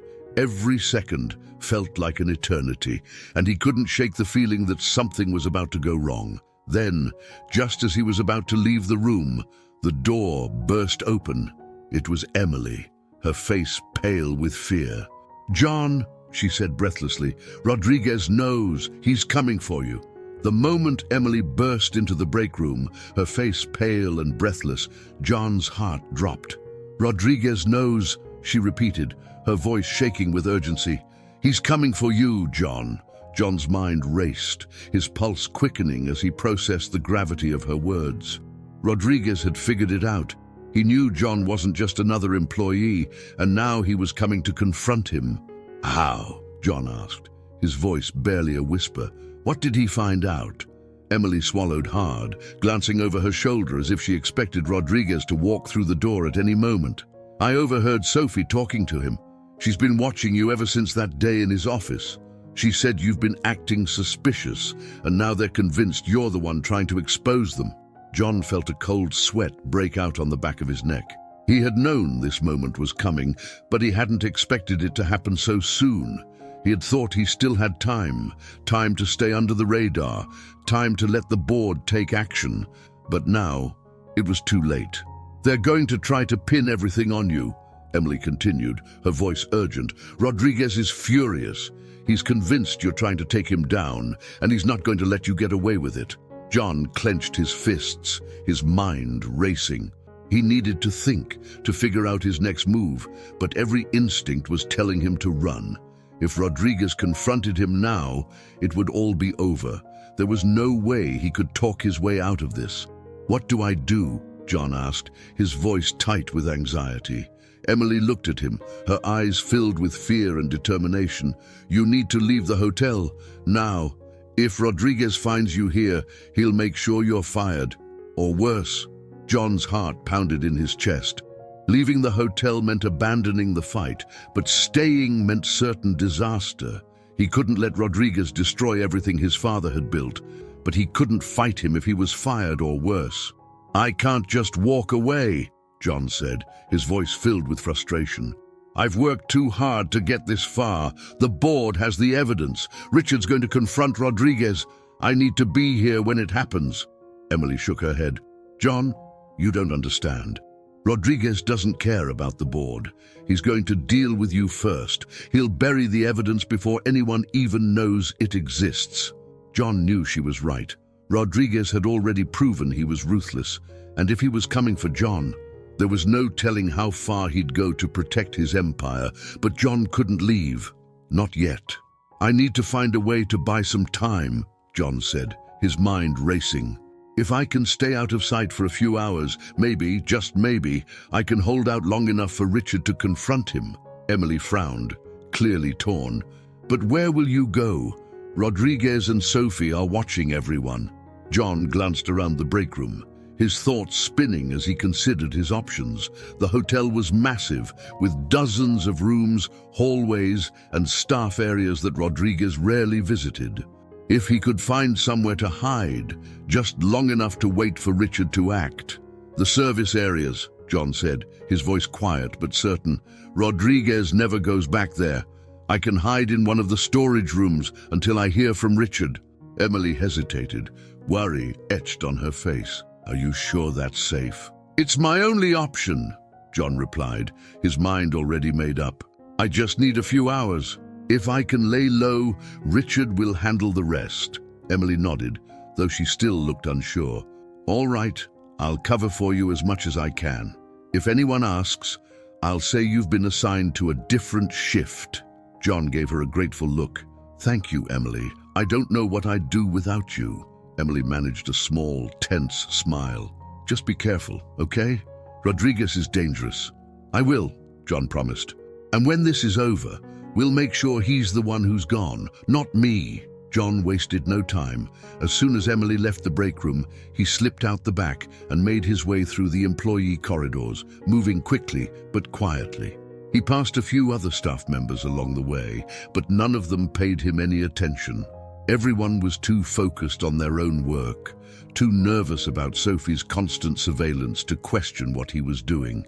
John's heart pounded as he reached the service elevators at the rear of the hotel.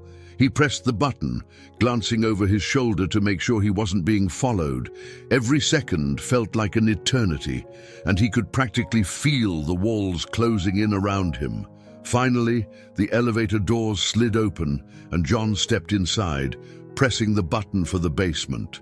The service areas were a maze of storage rooms, laundry facilities, and maintenance corridors, places where the regular hotel staff rarely ventured, and where Rodriguez would never think to look for him.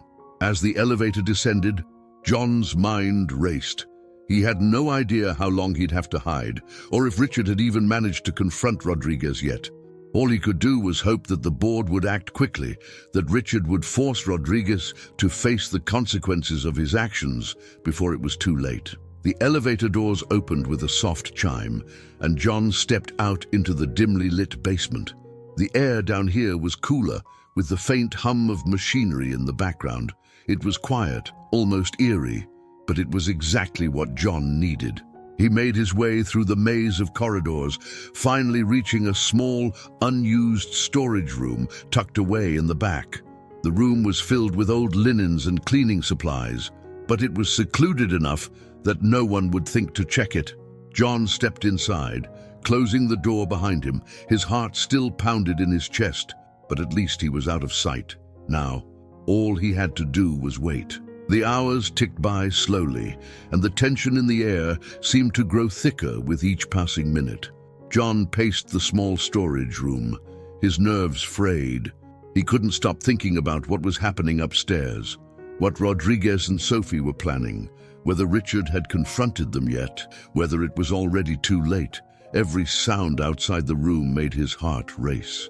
Footsteps in the hallway, the distant rumble of the service elevators, each noise sent a jolt of fear through him, making him wonder if Rodriguez had found him. Finally, after what felt like an eternity, John's phone buzzed in his pocket. It was a message from Richard. "Meeting's over. Rodriguez knows it's time." John's stomach dropped as he read the words. Rodriguez knew. The board had confronted him, and now everything was out in the open. But what did Richard mean by "it's time"? Was the board going to take action against Rodriguez, or had something else happened? John didn't have time to think about it. His phone buzzed again, this time with a message from Emily. "Rodriguez is looking for you. He's furious. Be careful." John's heart pounded. He had expected Rodriguez to come after him, but now that the board knew the truth, things were different.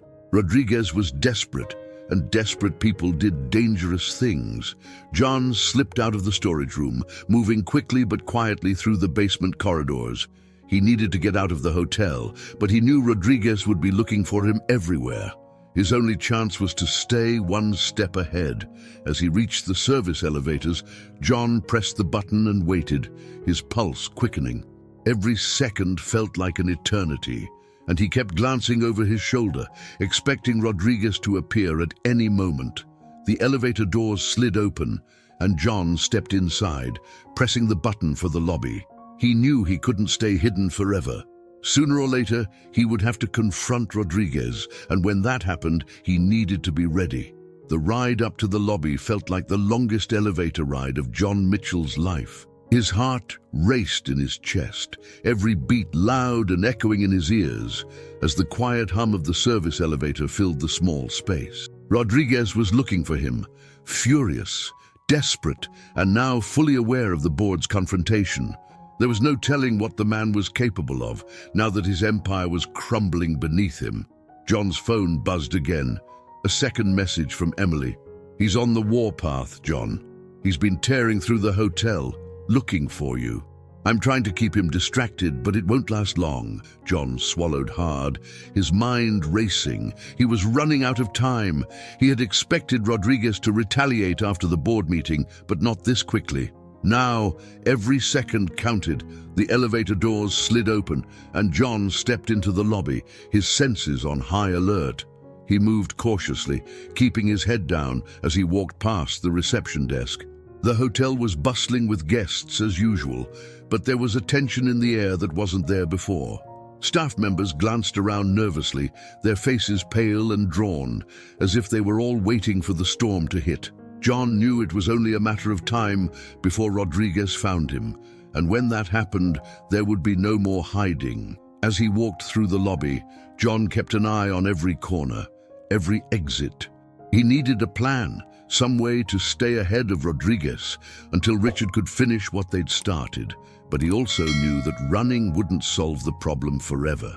Eventually, he would have to confront Rodriguez head-on. The thought sent a chill down his spine. John slipped into the staff corridors, moving quickly as he made his way toward the rear exit of the hotel. He wasn't sure where he was going. He just knew he needed to get out of the lobby before Rodriguez spotted him. The tension was unbearable, like the air was crackling with electricity, and John felt like every step he took brought him closer to the inevitable. But just as he rounded a corner, he heard a familiar voice behind him. "Mitchell!" John's blood ran cold. He turned slowly, his heart pounding, to see Rodriguez standing at the other end of the hallway, his face twisted in rage. For a moment, the world seemed to slow down. Rodriguez's eyes were wild, his fists clenched at his sides as he took a step toward John. The fury in his expression was palpable, and John could tell that this wasn't just about the board meeting anymore. This was personal. "You think you can ruin me?" Rodriguez growled, his voice low and dangerous. "You think you can just walk in here and take everything I've built?" John stood his ground, his mind racing. There was no point in denying anything now. Rodriguez knew the truth, and there was no turning back. But John also knew that if he backed down now, Rodriguez would destroy him. "This isn't about ruining you," John said, his voice steady despite the fear tightening in his chest. "This is about saving the hotel. You've been stealing from the company, firing good people, and running this place into the ground." Rodriguez's face contorted with anger. "You don't know anything about how this business works. You think your little stunt with the board is going to change anything. You're just like your father, weak, too soft to do what needs to be done." The words hit John like a slap in the face. He had spent years trying to live up to his father's legacy, trying to prove that he could handle the responsibility of running the hotel. But hearing Rodriguez insult his father's memory sparked a fire in John that he hadn't felt before. "You don't get to talk about my father," John said coldly, his eyes narrowing. "He built this hotel from the ground up. You're the one who's tearing it apart." Rodriguez took another step forward, his expression darkening. "Your father was a fool. He thought he could run this place by being nice, by treating everyone like family. But that's not how business works. This hotel needed someone strong enough to make the hard decisions. That's why I'm in charge, not you." John felt a surge of anger, but he forced himself to stay calm. Rodriguez was trying to goad him, to make him lose control. But John knew that if he let his emotions get the best of him, Rodriguez would win. "This is over, Rodriguez," John said, his voice firm. "The board has the evidence. They know what you've been doing, and they're going to take action." Rodriguez's eyes narrowed, and for a moment, John saw a flicker of fear in his expression. But it was gone just as quickly, replaced by cold determination. "You think the board is going to save you?" Rodriguez sneered. "I've been running this place for years. I know every trick, every loophole. By the time the board gets around to making a decision, it'll be too late for you. I'll make sure of it." John clenched his fists, his heart pounding. He knew Rodriguez was dangerous, but hearing the man speak so openly about his plan sent a chill down his spine. Rodriguez wasn't just a corrupt manager. He was a ruthless manipulator, willing to destroy anyone who stood in his way. But John couldn't back down. Not now. "I'm not afraid of you," John said quietly, his voice steady, "and I'm not going to let you destroy my father's legacy." For a moment, Rodriguez's face twisted with rage, and John thought the man might actually attack him. But then, to John's surprise, Rodriguez let out a cold, bitter laugh. "You're a fool, Mitchell," Rodriguez said, shaking his head. "You don't have the guts to do what needs to be done. That's why you'll lose." With that, Rodriguez turned on his heel and stormed down the hallway, his footsteps echoing against the walls. John stood there for a moment, his heart still racing, trying to process what had just happened. He had expected Rodriguez to lash out, to try to take him down right then and there, but instead, the man had walked away, leaving John with a sense of foreboding that he couldn't shake. Rodriguez wasn't giving up. He was planning something that John couldn't see yet, and whatever it wasn't going to be good. John made his way back to the staff break room, his mind spinning. The confrontation with Rodriguez had shaken him more than he wanted to admit. He had thought that once the board had the evidence, it would all be over, that Rodriguez would be exposed and the hotel would be saved. But now, John wasn't so sure. Rodriguez was a master manipulator, and he had been running the hotel for years. He knew every loophole, every weakness, and he wasn't going to go down without a fight. And with Sophie still at his side, willing to do whatever it took to protect him, John knew that the battle was far from over. When he entered the break room, he found Emily waiting for him, her expression anxious. "What happened?" she asked, her voice filled with concern. John sat down heavily in the chair across from her, running a hand through his hair. "I confronted him. He knows everything, and he's not going to give up without a fight." Emily's face paled. "What do we do now?"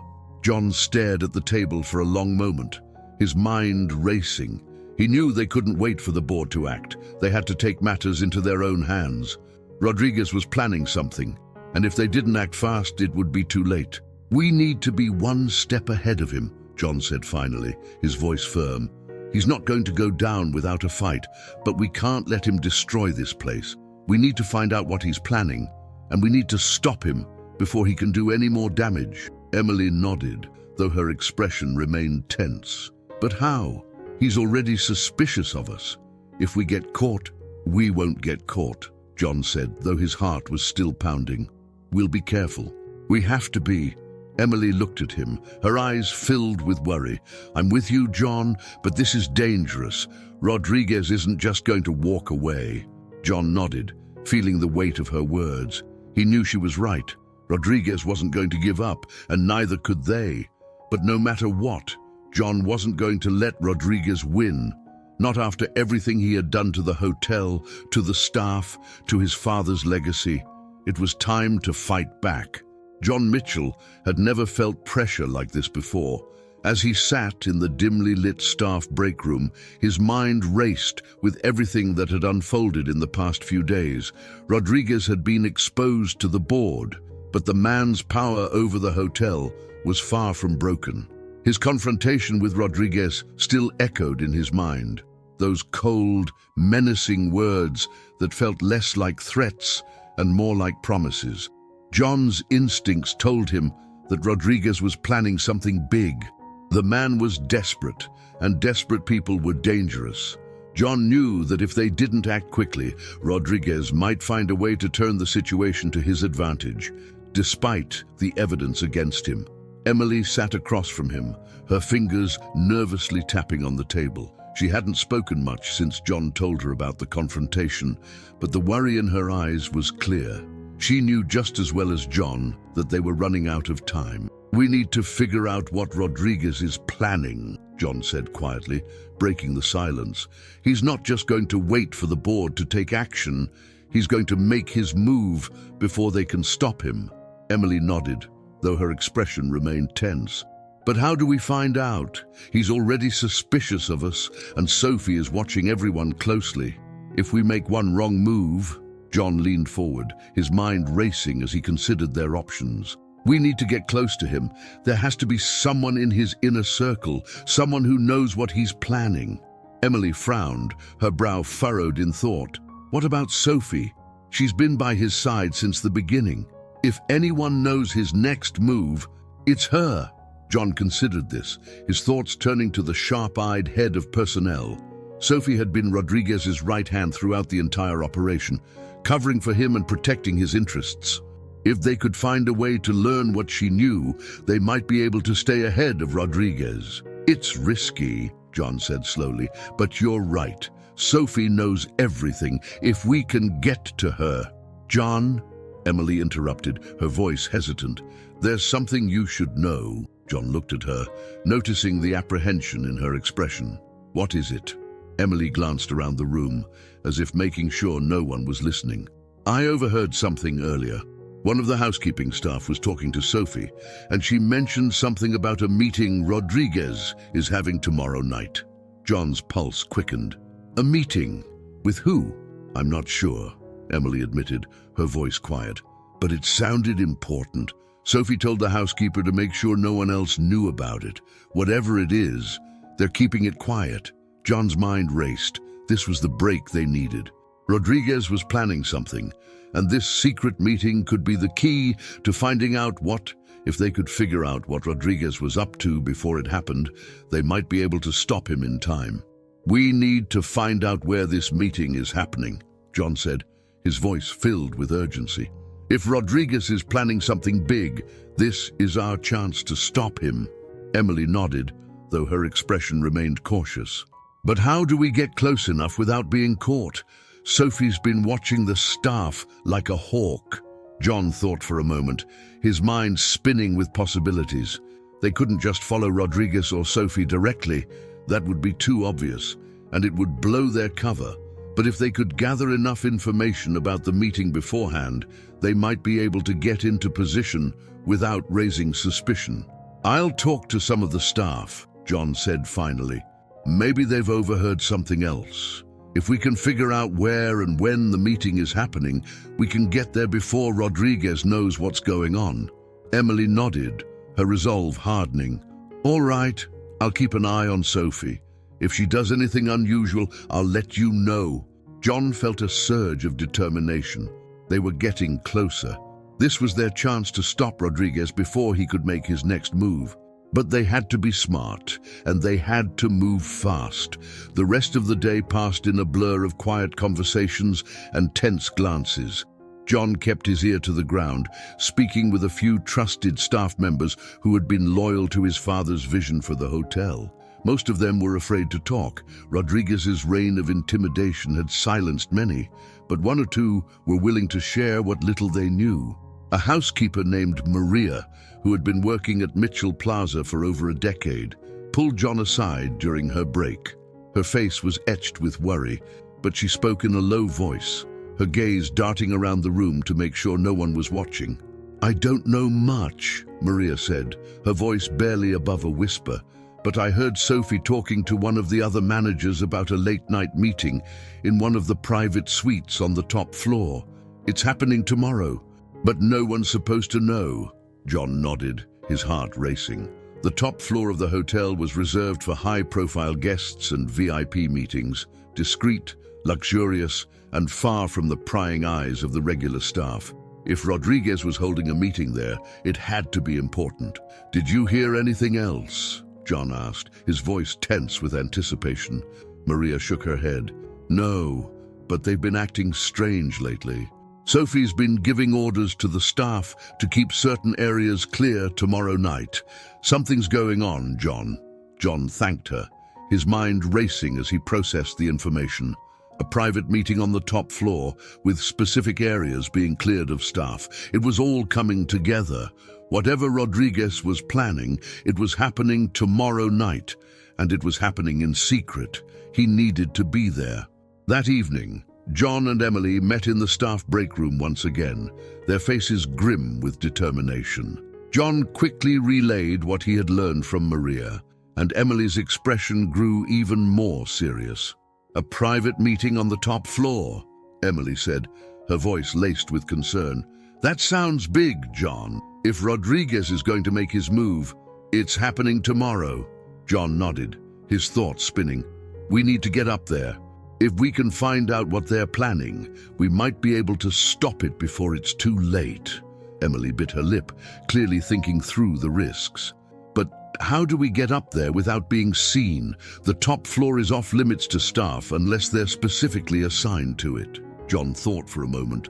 Then an idea struck him. What if we pose as part of the cleaning staff?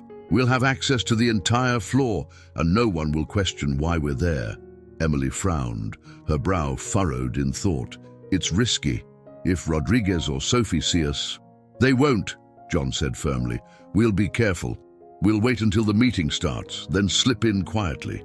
If we stay out of sight, we can listen to what they're planning without them even knowing we're there. Emily still looked uncertain, but she nodded. All right, I'll get us the uniforms. But we need to be extra careful, John. If they catch us... They won't, John said, though he felt the weight of the risk pressing down on him. This is our only chance. We can't let Rodriguez get away with whatever he's planning.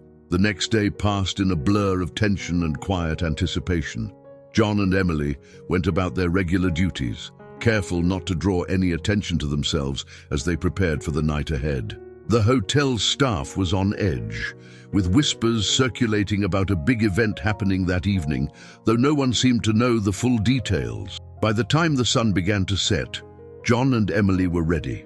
Dressed in the uniforms of the hotel's cleaning staff, they blended in perfectly with the rest of the employees. The plan was simple: wait until the meeting began, then slip onto the top floor and find a way to eavesdrop on Rodriguez's conversation. As the clock ticked closer to the meeting, John's heart raced. Every second felt like a countdown, and the weight of what they were about to do pressed heavily on his shoulders. This was it, the moment that could determine the fate of the hotel and possibly their own futures. Just after 10 p.m., John and Emily made their way to the service elevator, keeping their heads down as they rode up to the top floor. The tension between them was palpable, neither of them speaking as they mentally prepared for what was about to happen. The elevator doors opened, and John and Emily stepped out into the quiet hallway of the top floor. The lights were dim, and the luxurious carpets muffled their footsteps as they moved silently toward the suite where the meeting was being held. As they approached the door, John could hear faint voices from inside. Rodriguez's voice, low and firm, followed by another voice he didn't recognize. His heart pounded in his chest as he pressed his ear against the door, listening intently. This was it, the moment of truth. John Mitchell pressed his ear firmly against the door, straining to make out the voices inside the suite. The hallway was eerily quiet, and every second that passed seemed to stretch on endlessly. Beside him, Emily stood with her back against the wall, her breath shallow and her eyes fixed on the door, ready to react at a moment's notice. The voices inside the suite were muffled, but John could pick out Rodriguez's distinctive tone, low, controlled, but with an edge of frustration. Whoever he was speaking to had a calm, measured voice, someone who seemed unbothered by the tension in the room. John couldn't identify the second voice, but it was clear that this person was important. The stakes were higher than he'd imagined. "We need to move quickly," Rodriguez's voice said, his tone sharp. "The board is getting too close. Mitchell's interference is already causing problems. If we wait any longer, it'll be too late." John's heart pounded. Rodriguez was still planning something that would let him slip away, even after the board had confronted him. "We have options," the second voice replied, calm and assured, "but it will require cooperation from certain key players. If we're going to pull this off, we need to ensure there are no loose ends." Loose ends. John's blood ran cold as the words echoed in his mind. He was the loose end, and Rodriguez knew it. There was a brief pause, and then Rodriguez spoke again, his voice quieter, but no less determined. "What about the staff? They've been loyal so far, but Mitchell's been stirring up trouble. If we're not careful, they'll turn against us. We need to make sure they stay in line." "We'll deal with that," the other man replied smoothly. "I've already spoken to Sophie. She'll take care of anyone who becomes a problem." John exchanged a glance with Emily, his chest tightening. Sophie, of course. She was the enforcer, the one who had been keeping everyone in check while Rodriguez pulled the strings. They were both more dangerous than he had realized. "We can't afford any mistakes," Rodriguez continued, his voice tense. "This has to be handled quietly. The board can't know what we're doing until it's too late." John's pulse quickened. Whatever Rodriguez and this mysterious partner were planning, it was clear that they were preparing to make their final move. And if the board didn't act soon, it would all be over. "I've already taken care of the financials," the second man said, his voice filled with a cold confidence. "The money is in place. Once we secure the transfer, we'll be able to walk away clean. No one will know where the funds went." John's heart pounded in his chest. The financials they were planning to steal from the hotel, siphoning off funds and disappearing before anyone could trace the money.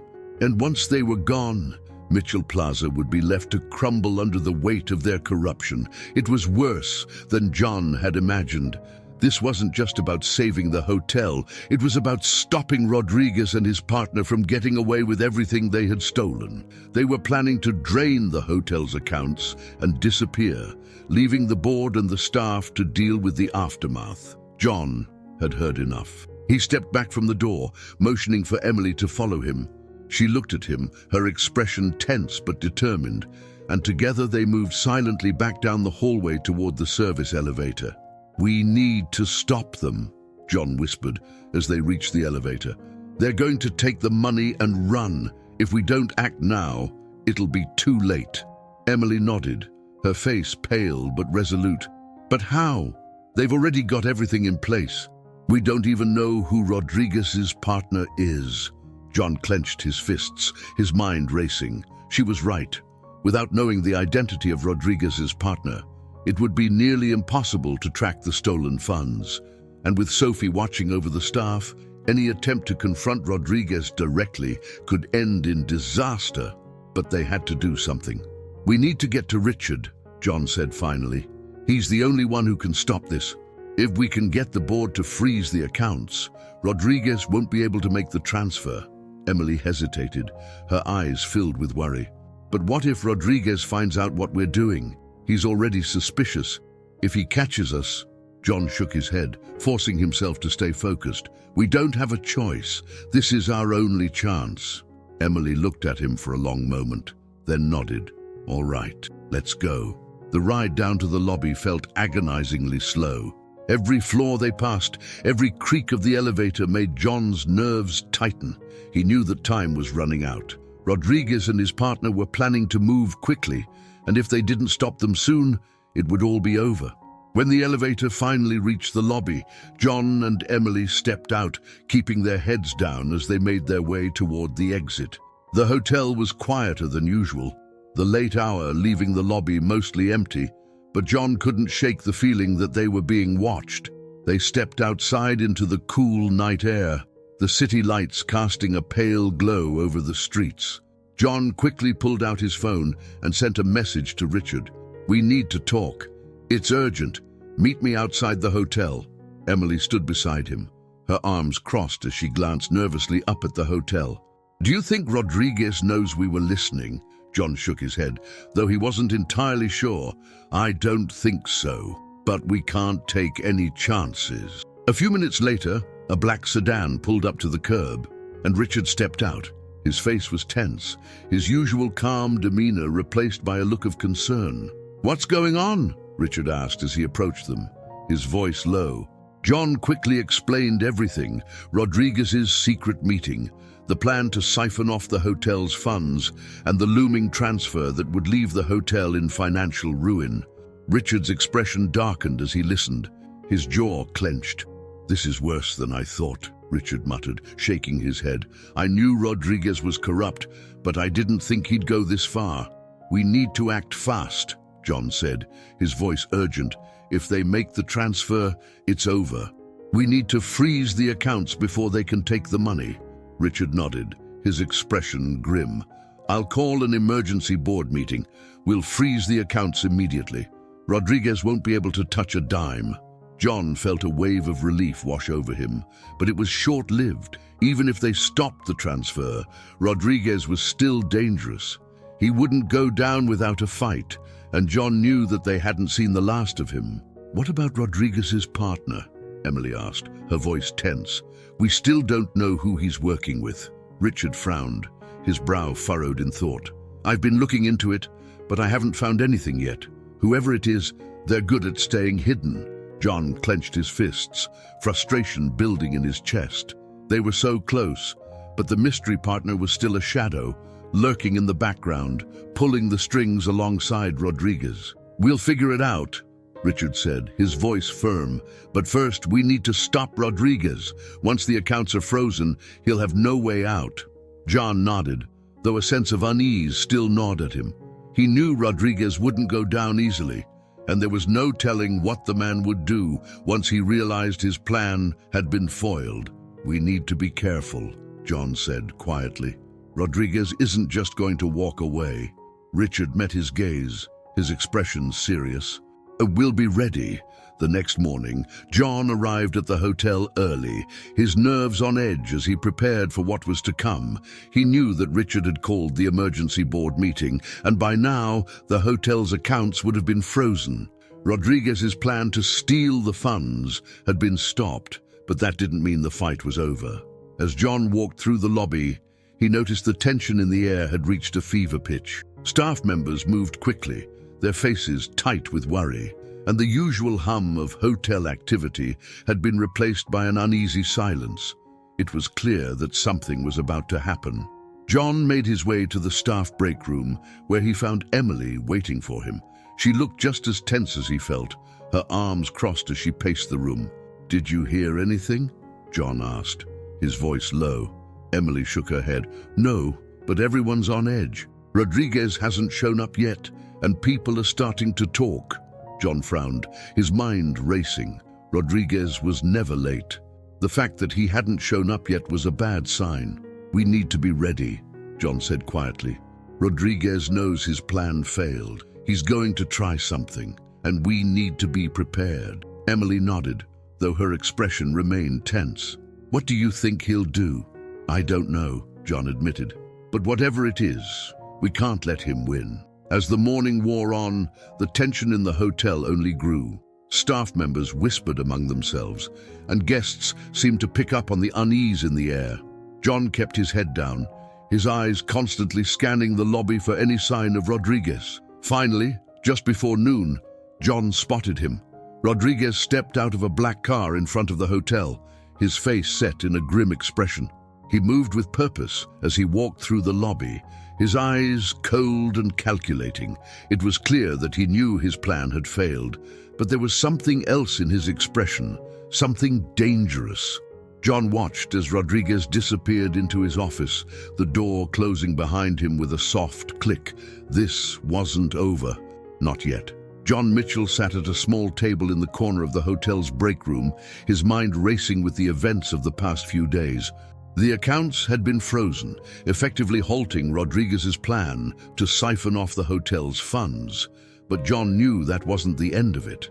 Rodriguez wasn't the type to simply walk away after a failed scheme. The man was dangerous, ruthless when backed into a corner, and John had no doubt that Rodriguez was already preparing his next move.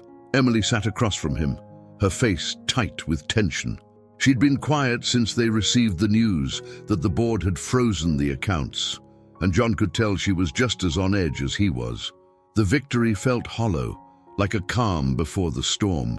Rodriguez hadn't made any public moves yet, but everyone at the hotel knew something was coming. "He's not going to give up," Emily said quietly, breaking the silence. "Rodriguez is too deep into this to just walk away.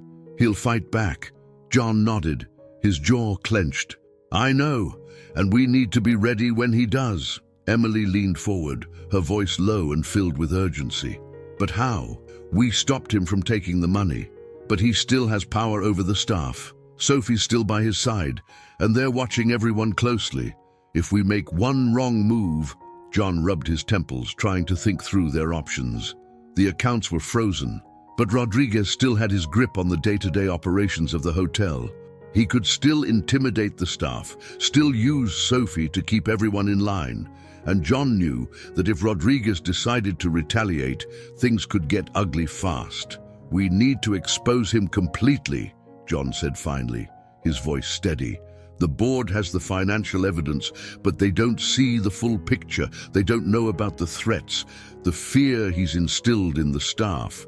If we can show them what Rodriguez has been doing behind the scenes, they won't just freeze the accounts, they'll fire him.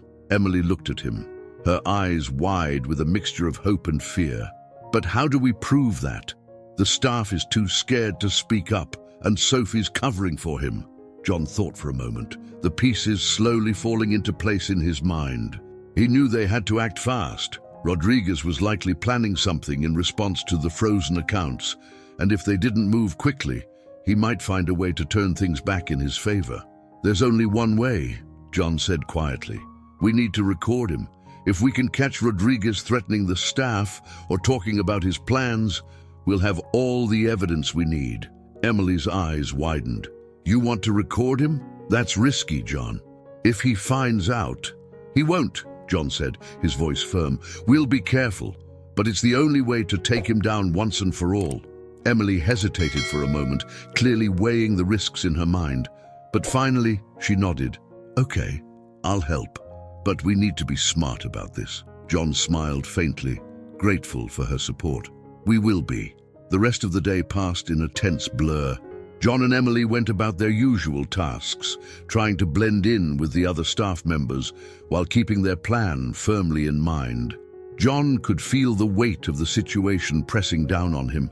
Rodriguez had gone silent since the accounts were frozen, but John knew it was only a matter of time before the man made his next move. By the time John's shift ended, he had already formulated a plan. He knew that Rodriguez wouldn't be reckless. Not yet. The man was too calculating to make a move without first assessing his options. That meant Rodriguez would likely be meeting with Sophie or some of his other allies soon, trying to figure out how to regain control of the situation. And when he did, John would be ready. That evening, after most of the guests had gone to bed and the hotel's lobby had emptied out, John met Emily in the staff break room. They had both changed out of their uniforms, dressed in casual clothes that wouldn't attract attention. Emily carried a small voice recorder in her hand, her expression serious. Are you sure this is going to work? Emily asked, her voice barely above a whisper. John nodded, though his heart pounded in his chest. It has to. We'll stay out of sight, and we'll be careful. If Rodriguez says anything incriminating, we'll have the evidence we need. Emily still looked uncertain, but she didn't argue. Instead, she followed John as they made their way toward the service elevators at the back of the hotel. The plan was simple: hide in one of the staff-only areas near Rodriguez's office and wait for him to meet with Sophie or one of his other allies. If they could catch him discussing his plans or threatening someone, they would have everything they needed to bring him down. The service elevator doors slid open, and John and Emily stepped inside, their nerves on edge. As the elevator ascended to the top floor, John kept his thoughts focused, running through the plan in his mind. They had to be careful. One wrong move, and everything could fall apart. The elevator doors opened, and John led Emily down a quiet hallway toward Rodriguez's office. The hallway was dimly lit, and the soft carpet muffled their footsteps as they moved silently through the shadows. When they reached the corner near Rodriguez's office, they ducked behind a large potted plant, staying out of sight while still close enough to hear any conversations that might take place. John's heart raced as he glanced at Emily, who held the voice recorder tightly in her hand. They were both tense, every sound in the hallway magnified by the silence around them. Minutes passed, the tension building with every second. John was beginning to wonder if Rodriguez would even show up when they heard the soft click of a door opening. John froze, his breath catching in his throat. He heard footsteps approaching, 2 sets of footsteps. One of them was unmistakably Rodriguez's, the heavy, purposeful steps that John had come to recognize over the past few weeks. The other set was lighter, more measured, likely Sophie. The two of them stopped just outside Rodriguez's office, their voices low but clear enough for John and Emily to hear. I can't believe the board froze the accounts, Rodriguez muttered, his voice filled with barely contained anger. They're acting faster than I thought. "They're nervous," Sophie replied, her tone calm. "Mitchell's been stirring things up, and now the board thinks they can push us out. But they don't have all the information. We can still control the narrative." Rodriguez let out a low growl of frustration. "We're running out of time, Sophie. We need to find another way to move the funds. If the board gets a full investigation underway, it's over." John's pulse quickened as he exchanged a glance with Emily. This was it. Proof that Rodriguez was still trying to steal the hotel's money, even after the accounts had been frozen. "We'll have to act quickly," Sophie said quietly. "The staff is getting restless. They're starting to realize something's wrong. If they turn on us—" "They won't," Rodriguez snapped. "I'll make sure of it." John's stomach churned as he heard Rodriguez's words. The man was doubling down on his threats, trying to keep the staff in line through fear. John felt a surge of anger as he listened to the cold, calculating tone in Rodriguez's voice. The man had no remorse, no hesitation. He was willing to destroy everything and everyone in his path to get what he wanted. "Mitchell is the real problem," Rodriguez continued, his voice low and menacing. "He's been meddling in this from the start, and now the board is listening to him. We need to find a way to neutralize him before he causes any more damage." John felt a chill run down his spine. Rodriguez's words were laced with venom, and it was clear that the man saw him as the biggest obstacle to his plan. Neutralize him. John had no doubt that Rodriguez meant to do whatever it took to silence him once and for all. "We'll take care of Mitchell," Sophie said, her voice cold and confident. "I'll make sure he doesn't interfere again." John's heart pounded in his chest. He and Emily had heard enough. He gave her a quick nod, and she pressed the button on the voice recorder, stopping the recording. They had what they needed: Rodriguez's plan to move the funds, his threats against the staff, and his intent to target John personally. They had the proof. Now all they had to do was get it to the board before Rodriguez could make his next move. John Mitchell's pulse quickened as he and Emily rushed back down the service elevator, the soft hum of the machinery the only sound cutting through the silence between them. In Emily's hand was the voice recorder containing the damning evidence they had just captured. The words of Rodriguez still echoed in John's mind, his cold, calculated plans to move the funds and his chilling threats against the staff and John himself. Rodriguez had crossed the line, and now John had the proof to take him down. "We did it," Emily whispered, her voice tight with a mixture of relief and tension. "We got what we needed." John nodded, but his heart still raced.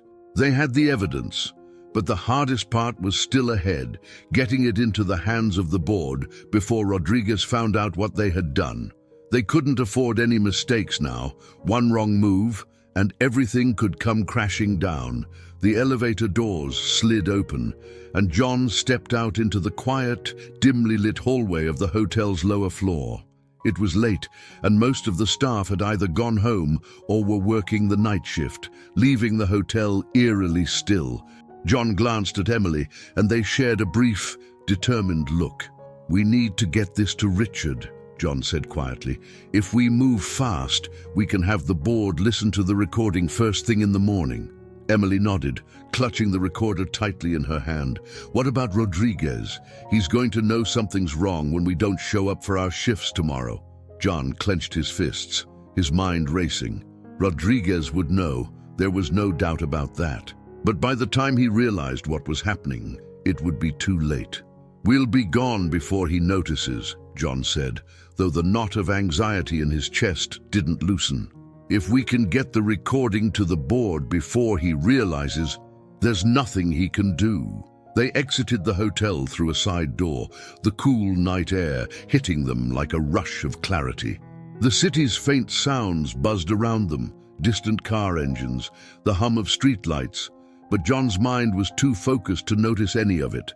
Every step they took away from the hotel felt like progress, but also brought with it the weight of what could happen if Rodriguez realized they were gone. John pulled out his phone and sent a quick message to Richard. "We have the evidence. We need to meet now. It can't wait until morning." They waited in the shadows of the street corner, hearts pounding as they anxiously awaited a response. Minutes passed. the silence between them thick with tension. Then, John's phone buzzed. "Meet me at my apartment. I'll be there in 20 minutes."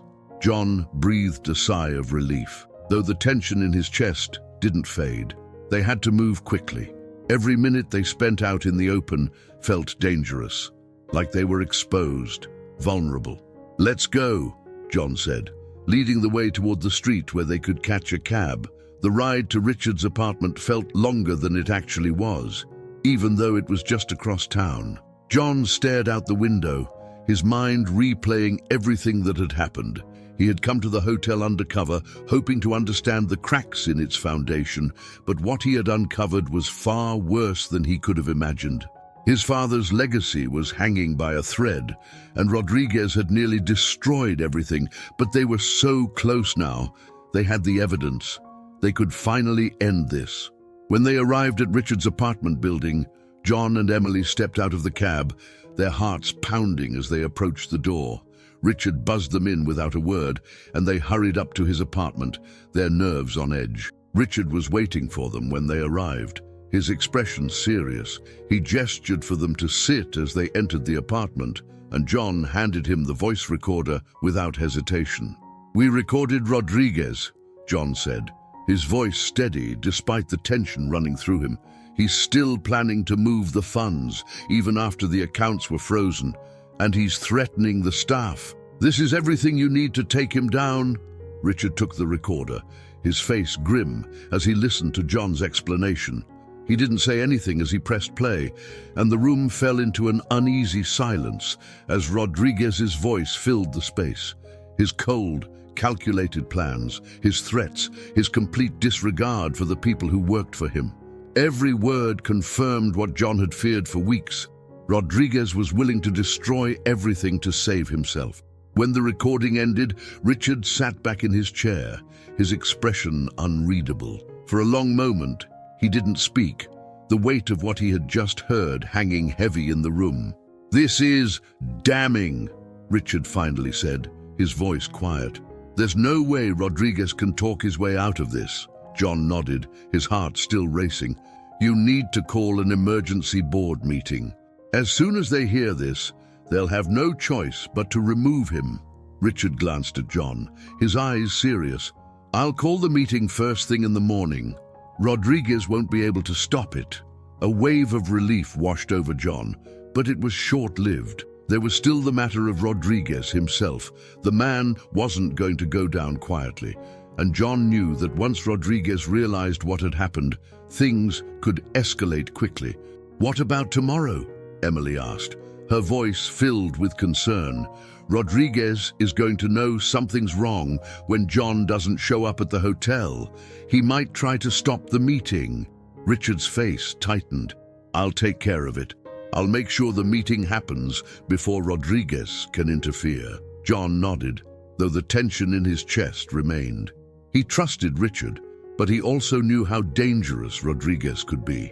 The man had manipulated the board for years, kept the staff in line through fear and intimidation, and built a web of control that wouldn't be easily undone. But they had the truth now, and the truth was powerful. The next morning, John woke early, the adrenaline from the night before still coursing through his veins. It was the day everything would come to a head, the day Rodriguez would finally face the consequences of everything he had done. He and Emily had stayed in a small hotel across town for the night, far away from Mitchell Plaza and Rodriguez's reach. They couldn't risk being seen near the hotel until the board meeting was over. As they sat in the small hotel room, waiting for news from Richard, John felt the weight of everything pressing down on him. The fight wasn't over yet. Even with the recording, there were still so many unknowns. Rodriguez's partner, Sophie's involvement, the full extent of Rodriguez's plans. But they had taken the first step, the hardest step. Emily paced the room, her expression filled with nervous energy. "Do you think it'll work? Do you think the board will actually listen?" "They have to," John said, though the uncertainty gnawed at him. "They can't ignore what's on that recording." Emily nodded, though she didn't look entirely convinced. "But Rodriguez, he's been controlling them for so long. What if he finds a way to spin it? What if he turns it around on us? John shook his head, trying to stay calm. He won't. He can't talk his way out of this. The board won't let him. But even as he said the words, a part of him feared what Rodriguez might do. The man was desperate now, and desperate men did dangerous things. John's phone buzzed, and he quickly grabbed it from the bedside table. It was a message from Richard. "The board is meeting now. I'll call you as soon as it's over." John exhaled slowly, the tension in his chest tightening. The waiting was the hardest part. Everything hinged on that meeting, on the board's decision, on the truth coming to light. Emily sat down beside him, her leg bouncing nervously. "I can't believe we're so close, after everything we've been through." John nodded, his mind racing with everything that had led them to this moment. The months of undercover work, the lies, the tension, the danger. It had all been leading to this, and now they were on the verge of bringing Rodriguez down for good, but the waiting was agonizing. 2 hours later, John's phone rang. He quickly answered, his heart racing as he heard Richard's voice on the other end. "It's done," Richard said, his voice steady but serious. "The board voted unanimously. Rodriguez has been removed from his position effective immediately. He's out." John felt a wave of relief wash over him, but there was a cautious edge to Richard's tone that made his stomach twist. "What about Rodriguez?" John asked, his voice tight. "Does he know?" There was a brief pause on the other end, and when Richard spoke again, his voice was quieter. "He knows. He left the hotel a few minutes ago. But John, be careful. Rodriguez didn't seem like a man who was giving up." John's heart skipped a beat, the relief he had felt only moments ago fading into a cold dread. Rodriguez was out, but he wasn't done. John Mitchell hung up the phone, his mind racing. Rodriguez was out, but Richard's words echoed in his mind. Rodriguez didn't seem like a man who was giving up. The victory that John had been fighting for, the removal of Rodriguez from Mitchell Plaza, should have been a moment of relief, but instead, it felt like the calm before the storm. The knot of tension in his chest hadn't loosened, and the feeling of impending danger only grew stronger. Emily sat beside him, her face a mixture of relief and anxiety. "He's out?" she asked, her voice tentative. John nodded, though he could see the concern in her eyes. "Yes, the board voted him out. He's officially done." Emily let out a slow breath, but it was clear that she, like John, wasn't fully convinced that this was the end. "So, why don't you look happy?" she asked, her voice laced with worry. John ran a hand through his hair, leaning forward as he processed everything.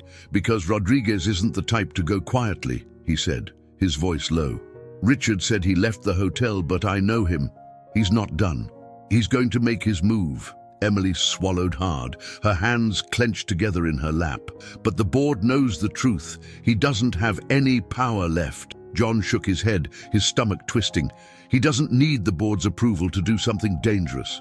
He still has his connections, and he's angry, desperate. People like that. They don't walk away without a fight."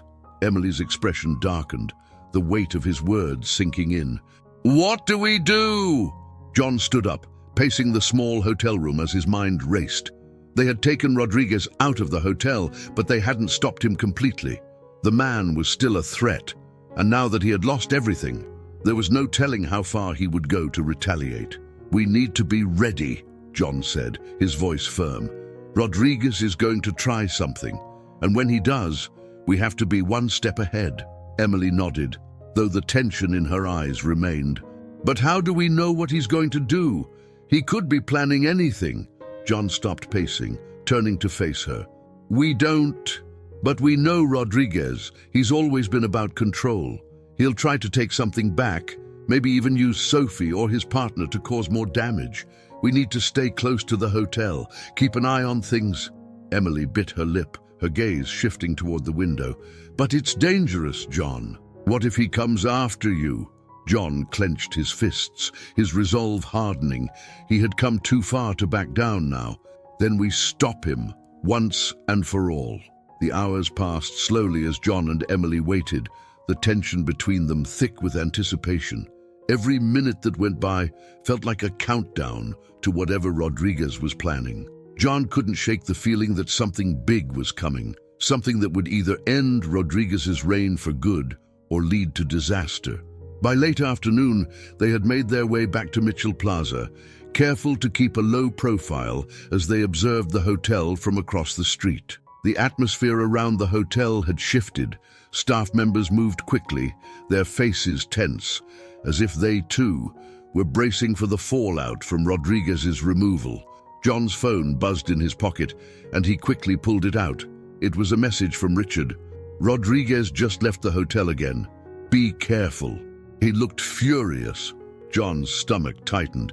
He hadn't expected Rodriguez to go back to the hotel after being removed. Whatever the man was doing now, it was clear he wasn't walking away quietly. "We need to find out what he's planning," John said, turning to Emily. "Rodriguez went back to the hotel for a reason. He might be trying to sabotage something before he's forced out completely." Emily nodded, her expression serious. "How do we get in?" "The staff's probably on edge after everything that's happened." John thought for a moment, his mind racing. "We'll have to go in as guests. No uniforms this time. If Rodriguez or Sophie see us, they'll know something's wrong." Emily frowned, but she didn't argue. "All right, let's do it." They approached the hotel cautiously, slipping through the side entrance to avoid attracting attention. The lobby was quieter than usual, but the tension in the air was palpable. John could see the way the staff moved, more nervous than ever, casting anxious glances toward the front desk, where Sophie stood, her expression cold and unreadable. "She's still here," Emily whispered, her voice tight with concern. John's jaw clenched. Sophie had been Rodriguez's most loyal ally throughout the entire ordeal, covering for him and helping him keep control of the hotel.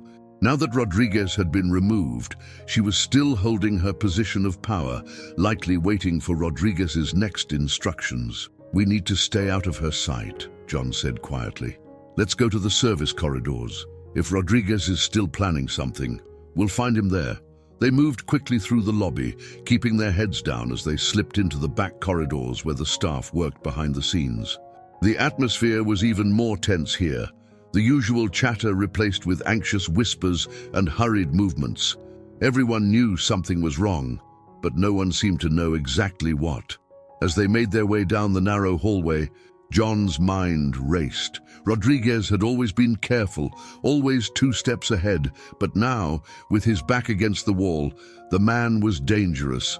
Desperate people made reckless decisions, and John knew that whatever Rodriguez was planning, it would be big. They reached the door to the service elevators, and John pressed the button, his heart pounding as they waited. The soft hum of the elevator filled the silence, and John couldn't shake the feeling that they were walking into a trap, but they had no choice. They needed to stop Rodriguez before he could do any more damage. The elevator doors opened, and they stepped inside, riding up to the top floor where Rodriguez's office was located. The ride felt agonizingly slow, every second filled with the weight of what they were about to face. When the doors finally slid open, John and Emily stepped into the quiet hallway. The air felt heavy, and John's pulse quickened as they moved toward the corner where Rodriguez's office was located. But as they approached, they heard something that made them both freeze. Voices, low, tense voices coming from inside the office. John exchanged a glance with Emily, his heart racing. It was Rodriguez. He was in there, and he wasn't alone. They crept closer, staying out of sight as they listened. "I'm telling you, we don't have time," Rodriguez's voice growled. "The board is closing in, and Mitchell is on to us. If we don't act now, it's over." "We'll act," another voice replied, calm but firm. John recognized it as Sophie's, "but we need to be smart about it. If we go too fast, we'll draw attention." John's blood ran cold as he realized what was happening. Rodriguez wasn't done. He was planning something, and Sophie was still helping him. The two of them were preparing to make their final move, even after Rodriguez had been removed from power. "We'll take care of Mitchell," Rodriguez muttered, his voice filled with venom. "Once he's out of the way, We can finish what we started." John's heart pounded in his chest. They were still targeting him, still planning to take him down to protect their scheme. And they were going to act soon. Emily looked at John, her eyes wide with fear and determination. "What do we do?" John clenched his fists, his mind racing. They couldn't confront Rodriguez and Sophie directly, not yet.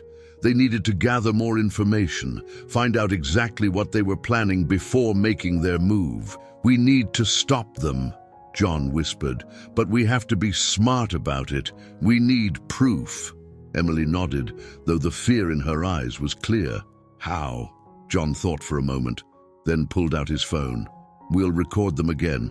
If we can get them talking about their plan, we'll have everything we need to expose them." Emily hesitated, but she nodded. "Okay, let's do it." They crept closer to the office, staying hidden as they positioned themselves just outside the door. John held up his phone, pressing the record button as they listened. Rodriguez's voice was low but filled with urgency. "We'll move the money tonight. Once it's transferred, there's nothing the board can do." Sophie's voice was calm, controlled. "And Mitchell, I'll handle him," Rodriguez growled. "He won't be a problem for much longer." John's stomach turned as he heard the venom in Rodriguez's voice. The man was desperate, willing to do whatever it took to protect himself, even if it meant destroying John in the process. But they had the recording, and this time they weren't going to let Rodriguez slip away. The cold, controlled tone of Sophie's voice still echoed in John Mitchell's mind as he and Emily slipped quietly away from Rodriguez's office. His pulse quickened, and the weight of what they had overheard hit him like a freight train. Rodriguez was still planning to move the stolen money that very night, and worse, he had every intention of coming after John to silence him once and for all. As they moved back toward the service elevator, John's mind raced. They had another recording, one that confirmed Rodriguez's plan to drain the hotel's accounts and flee before anyone could stop him. But the stakes were higher now. Rodriguez wasn't just plotting to save himself, he was preparing to make sure John didn't stand in his way. And there was no doubt that Rodriguez's threat to handle him meant something far more dangerous than a mere confrontation. "We need to get this to Richard immediately," Emily whispered as they reached the elevator. "This recording, it's enough to finish Rodriguez for good." John nodded, though his heart was pounding in his chest. They were running out of time. Rodriguez was planning to move the funds tonight, and if they didn't act fast, everything would be lost. The hotel, his father's legacy, the livelihoods of the staff, all of it would be destroyed.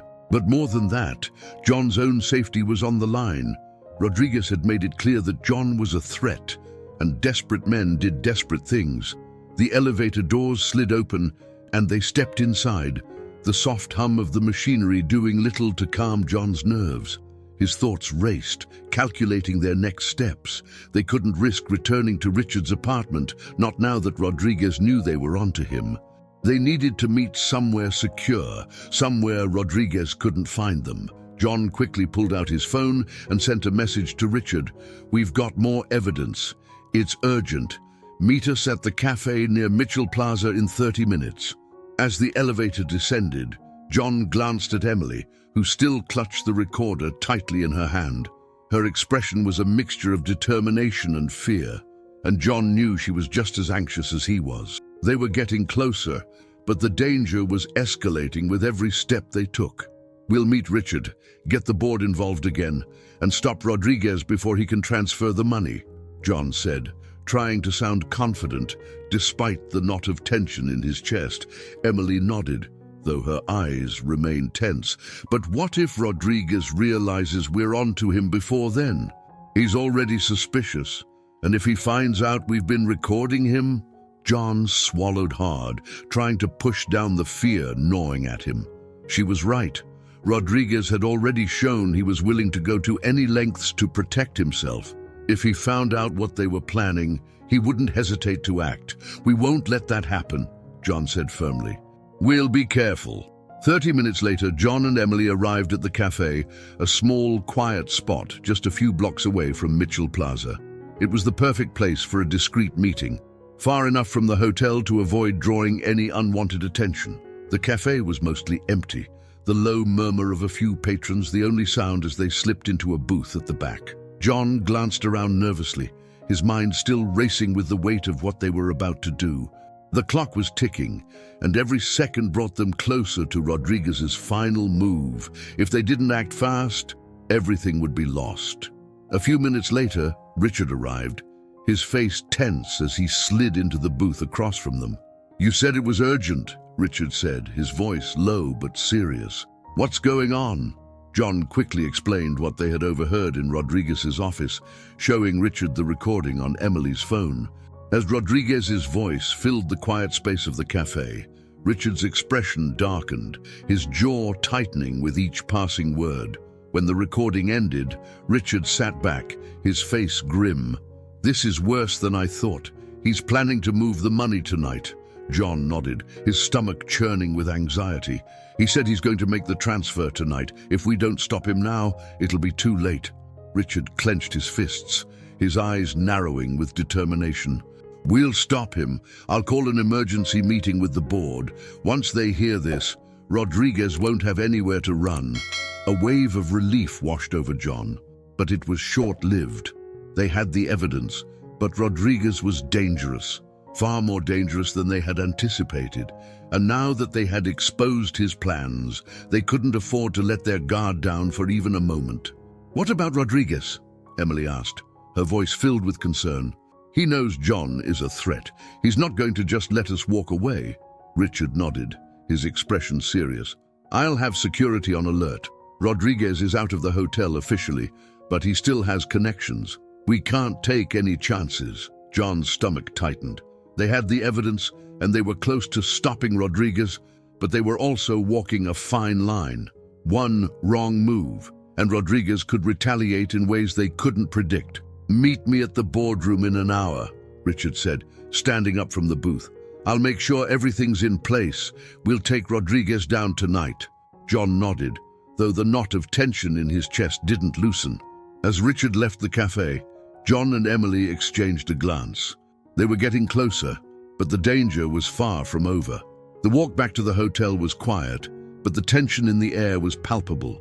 John could feel the weight of what was about to happen pressing down on him, each step bringing them closer to the final confrontation with Rodriguez. As they approached Mitchell Plaza, John's phone buzzed with a message from Richard. "Board meeting confirmed, 8 p.m. Be there with the recording." John exhaled slowly, his heart pounding in his chest. This was it. They had the evidence, and the board was ready to hear it. By the end of the night, Rodriguez's plan would be exposed, and the hotel would finally be free of his control. But as they reached the entrance to the hotel, John's stomach twisted with unease. The lobby was quiet, but there was a strange tension in the air, an almost eerie stillness that made the hair on the back of his neck stand up. Something wasn't right. They moved quickly through the lobby, heading toward the staff corridors where the boardroom was located. But as they rounded the corner near the elevators, John froze. Standing near the far end of the hallway was Rodriguez. John's blood ran cold as their eyes locked across the distance. Rodriguez's face was twisted with anger, his eyes dark and filled with venom. He hadn't expected to see John and Emily there, but the moment he did, John could see the realization flash across his face. Rodriguez knew. For a split second, time seemed to stand still. John's heart pounded in his chest, his mind racing as he tried to figure out what to do. They were so close. They had the evidence, but Rodriguez wasn't going to let them walk into that boardroom without a fight. Rodriguez took a step forward, his fists clenched at his sides. "Mitchell," he growled, his voice low and menacing. "You think you've won?" John's stomach twisted as he stood his ground. "It's over, Rodriguez. We have the recording. The board is meeting tonight, and they're going to hear everything." Rodriguez's eyes narrowed, and a cold, dangerous smile crept across his face. "You really think that recording is going to save you? You're just like your father, too weak to do what needs to be done." John felt a surge of anger, but he forced himself to stay calm. He couldn't let Rodriguez provoke him. "Not now. This isn't about me," John said, his voice steady. "This is about the hotel. You've been stealing from it for months, and now you're going to pay the price." Rodriguez's smile faded, replaced by a look of pure rage. "You don't know what you're dealing with, Mitchell. You think you've won, but I still have control, and I'm not going to let you take it from me." Before John could respond, Rodriguez lunged forward, his fists swinging. John barely had time to react. He stepped back, dodging the blow as Rodriguez came at him, his movements fueled by anger and desperation. Emily gasped, stumbling backward as the chaos unfolded in front of her. John's heart raced as he tried to stay out of Rodriguez's reach, but the man was relentless, his fists swinging wildly as he tried to land a hit. John's mind raced. He couldn't afford to fight back. Not here, not now. He needed to get to the boardroom, to get the evidence to Richard before Rodriguez could do any more damage. "Emily, go!" John shouted, his voice filled with urgency. "Get to the boardroom!" Emily hesitated, her eyes wide with fear, but she quickly nodded and ran toward the elevators, clutching the recorder in her hand. John dodged another swing from Rodriguez, his heart pounding in his chest. He needed to buy Emily time, but Rodriguez wasn't letting up. "You think you can stop me?" Rodriguez growled, his voice filled with fury. "You're nothing, Mitchell, just like your father." John clenched his fists, forcing himself to stay calm. He couldn't let Rodriguez get under his skin. Not now. "This is over." "Rodriguez," John said, his voice steady despite the chaos around him. "You've lost." Rodriguez's face twisted with rage, but before he could strike again, the sound of footsteps echoed down the hallway. John turned, his heart pounding as he saw Richard and two security guards running toward them. Rodriguez froze, his eyes widening as he realized what was happening. For a moment, he looked as though he might try to run, but it was too late. The guards grabbed Rodriguez, pulling him back as he struggled against them, his face contorted with fury. "You think this is over?" Rodriguez shouted, his voice filled with venom. "You're all going to pay for this." John exhaled slowly, his heart still racing as he watched Rodriguez being dragged away. The danger was finally over, but as the adrenaline began to fade, John knew that this wasn't just a victory for him. It was a victory for the entire hotel. John Mitchell stood frozen in the hallway, his breath still ragged from the confrontation. His heart pounded in his chest as he watched Rodriguez being dragged away by the security guards, the man's shouts still echoing through the corridor. The raw anger in Rodriguez's voice lingered, a dark reminder that even though he was out of the picture, the damage he had done and the danger he posed was far from over. John ran a hand through his hair, trying to calm the adrenaline that surged through his veins. He had expected resistance from Rodriguez, but seeing the man lose control so completely had been more unnerving than he could have imagined. The threats, the venom in his words. It wasn't just a final attempt to cling to power. It felt personal. Like Rodriguez had decided that if he couldn't keep control of the hotel, he would take everything down with him, including John. Emily hurried back from the elevators, her face pale but determined. She had made it to the boardroom, handed over the recording to Richard, and had returned just in time to witness the aftermath of Rodriguez's arrest. "Are you okay?" she asked, her voice tinged with concern as she reached John. John nodded, though his pulse still raced. "I'm fine," he said, his voice steady despite the storm of emotions swirling inside him. "But Rodriguez, he's not going to let this go easily." Emily's eyes darkened with worry, but she didn't respond right away.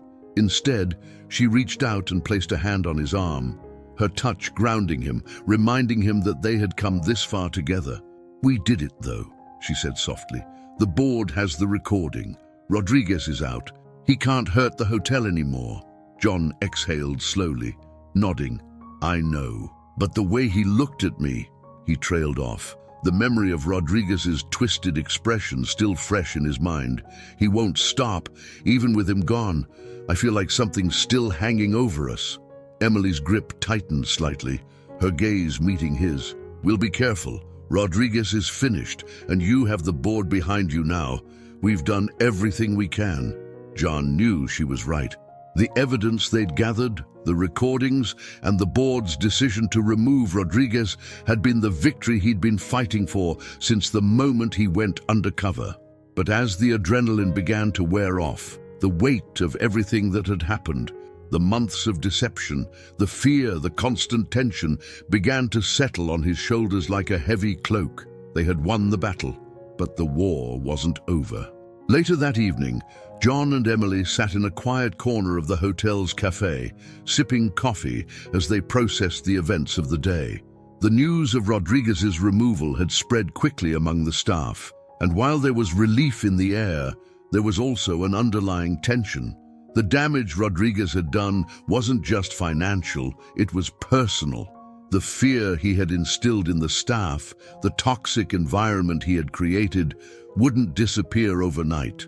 John stared into his coffee cup, his thoughts spinning. He had inherited the hotel chain from his father, but in the time since, it felt like he had inherited something far more complicated, a legacy of trust and care that had been eroded by Rodriguez's greed and cruelty. Now, with Rodriguez gone, it was up to him to rebuild that trust, to restore the hotel to what his father had intended it to be. Emily watched him carefully, her eyes filled with empathy. "You're thinking about the hotel, aren't you?" John looked up, offering a small, weary smile. "Yeah, I thought that once we got rid of Rodriguez, everything would fall into place. But now, I'm realizing just how much damage he's done." Emily nodded, her expression serious. "He hurt a lot of people. The staff, they're going to need time to heal." John sighed, leaning back in his chair. "It's going to take more than time. The staff is still scared. They're afraid that things won't really change, that someone else like Rodriguez will come in and make their lives miserable again." Emily reached across the table, taking his hand. "But you're not like Rodriguez. You care about this place, about the people who work here. That's why you went undercover in the first place. They'll see that." John looked at her, appreciating the reassurance, but the weight of responsibility still pressed down on him. "I hope so. But I can't do it alone." Emily smiled softly. "You're not alone. You have Richard, and you have me, and you have the staff. Once they see the changes you're going to make, they'll believe in this place again." John squeezed her hand, feeling a flicker of hope. Emily was right, he wasn't alone in this fight, and while Rodriguez had done everything he could to destroy the hotel's spirit, John knew that with the right leadership, they could rebuild. The following day, John met with Richard and the other members of the board. The mood in the boardroom was tense but hopeful. The recording John and Emily had captured the night before had been played in full, leaving no room for doubt about Rodriguez's corruption. The board had acted quickly to remove him, but now came the difficult part, picking up the pieces. "We've got a long road ahead," Richard said, his voice serious as he addressed the group. "Rodriguez did a lot of damage, both financially and to the morale of the staff. We need to move carefully and make sure we're addressing the concerns of the people who work here." John nodded, his mind racing with ideas. "The first thing we need to do is address the staff directly," he said. "They've been living under Rodriguez's rule for too long. We need to show them that things are changing, and that starts with listening to their concerns." The other board members murmured their agreement, but John could feel the weight of the task ahead. Rodriguez's reign had left deep scars, and it would take more than a few policy changes to heal them. The staff needed to know that they were valued, that they were part of something bigger than just a paycheck. "I'm planning to meet with the department heads later today," John continued, his voice filled with determination. "We need to hear from them directly, what's been working, what hasn't, and how we can support them moving forward." Richard smiled, his expression approving. "That's exactly what we need right now. The staff needs to see leadership that cares about them, and you're the right person to show them that." John appreciated the vote of confidence, but there was still so much uncertainty. He had been thrust into this role by circumstance, but now it was time to prove that he could handle it. The hotel needed more than just a leader. It needed someone who could restore the trust that had been broken. As the day wore on, John met with the department heads, listening carefully as they voiced their frustrations, their fears, and their hopes for the future. The meetings were long and emotionally charged, but by the end of the day, John had a clearer picture of what needed to be done. Emily had been right. The staff needed to heal, but they also needed to feel empowered. They needed to know that their voices mattered, that they were part of the solution. John had always believed in the idea that a hotel was more than just a building or a brand. It was the people who made it what it was. And now, more than ever, he needed to show them that they were at the heart of Mitchell Plaza. By the time the meetings ended, John felt a mixture of exhaustion and cautious optimism. The road ahead was long, but for the first time in months, he felt like they were moving in the right direction. That evening, John and Emily sat together in his office, the quiet hum of the hotel's activity just beyond the door. The tension that had hung over them for so long had begun to lift, replaced by a sense of calm that John hadn't felt in months. "You did good today," Emily said, her voice soft but filled with pride. John smiled, though it was a tired smile.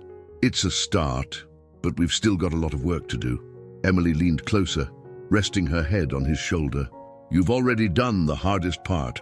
The rest, we'll figure it out." John wrapped an arm around her, grateful for her support. She had been by his side through all of it, the danger, the fear, the uncertainty, and now, as they faced the challenge of rebuilding the hotel, he knew he wouldn't have to do it alone. For the first time in what felt like forever, John allowed himself to relax. Rodriguez was gone. The staff was beginning to heal. And the future of Mitchell Plaza, though uncertain, was now in the hands of the people who cared about it most. Even with Rodriguez gone, a shadow still hung over Mitchell Plaza. The news of his removal had spread through the staff like wildfire, bringing relief to some and uncertainty to others. John Mitchell could feel it in the air, the way employees moved through the hotel halls with a mix of nervousness and cautious hope. The scars left behind by Rodriguez's cruel reign weren't going to heal overnight. John stood at the window of his office, looking out over the city as the sun dipped below the horizon, casting the streets in a wash of golden light. The familiar hum of the hotel filled the background, but there was something different in the atmosphere now, something fragile. The hotel was still standing, but it felt like it was teetering on the edge of something delicate, and John wasn't sure if he was ready for what came next. He turned away from the window as Emily entered the room, her face tired but supportive. She had been by his side through every twist and turn of the last few weeks, and now, as they faced the final stretch, John was more grateful than ever for her steady presence. "You look like you've been carrying the weight of the world on your shoulders," Emily said softly, giving him a small smile as she sat down in the chair opposite his desk. John chuckled, though it was a tired sound. "I guess I have been. It feels like we've been fighting for so long, and now that Rodriguez is finally out, I thought I'd feel more relieved. But instead, I'm just wondering what's going to happen next." Emily's smile faded, replaced by a look of understanding. "You're worried about the staff, aren't you?" John nodded, running a hand through his hair. "They've been through so much, and even though Rodriguez is gone, I can't shake the feeling that his influence is still here. He manipulated them for so long, and some of them are still afraid things won't really change." Emily leaned forward, her gaze steady. "But you've already started making changes, John. The meetings with the department heads, the way you've been listening to the staff, they can see that you're different from Rodriguez. It's just going to take time for them to trust that things are really going to get better." John exhaled slowly, knowing she was right, but time wasn't something he felt he had in abundance.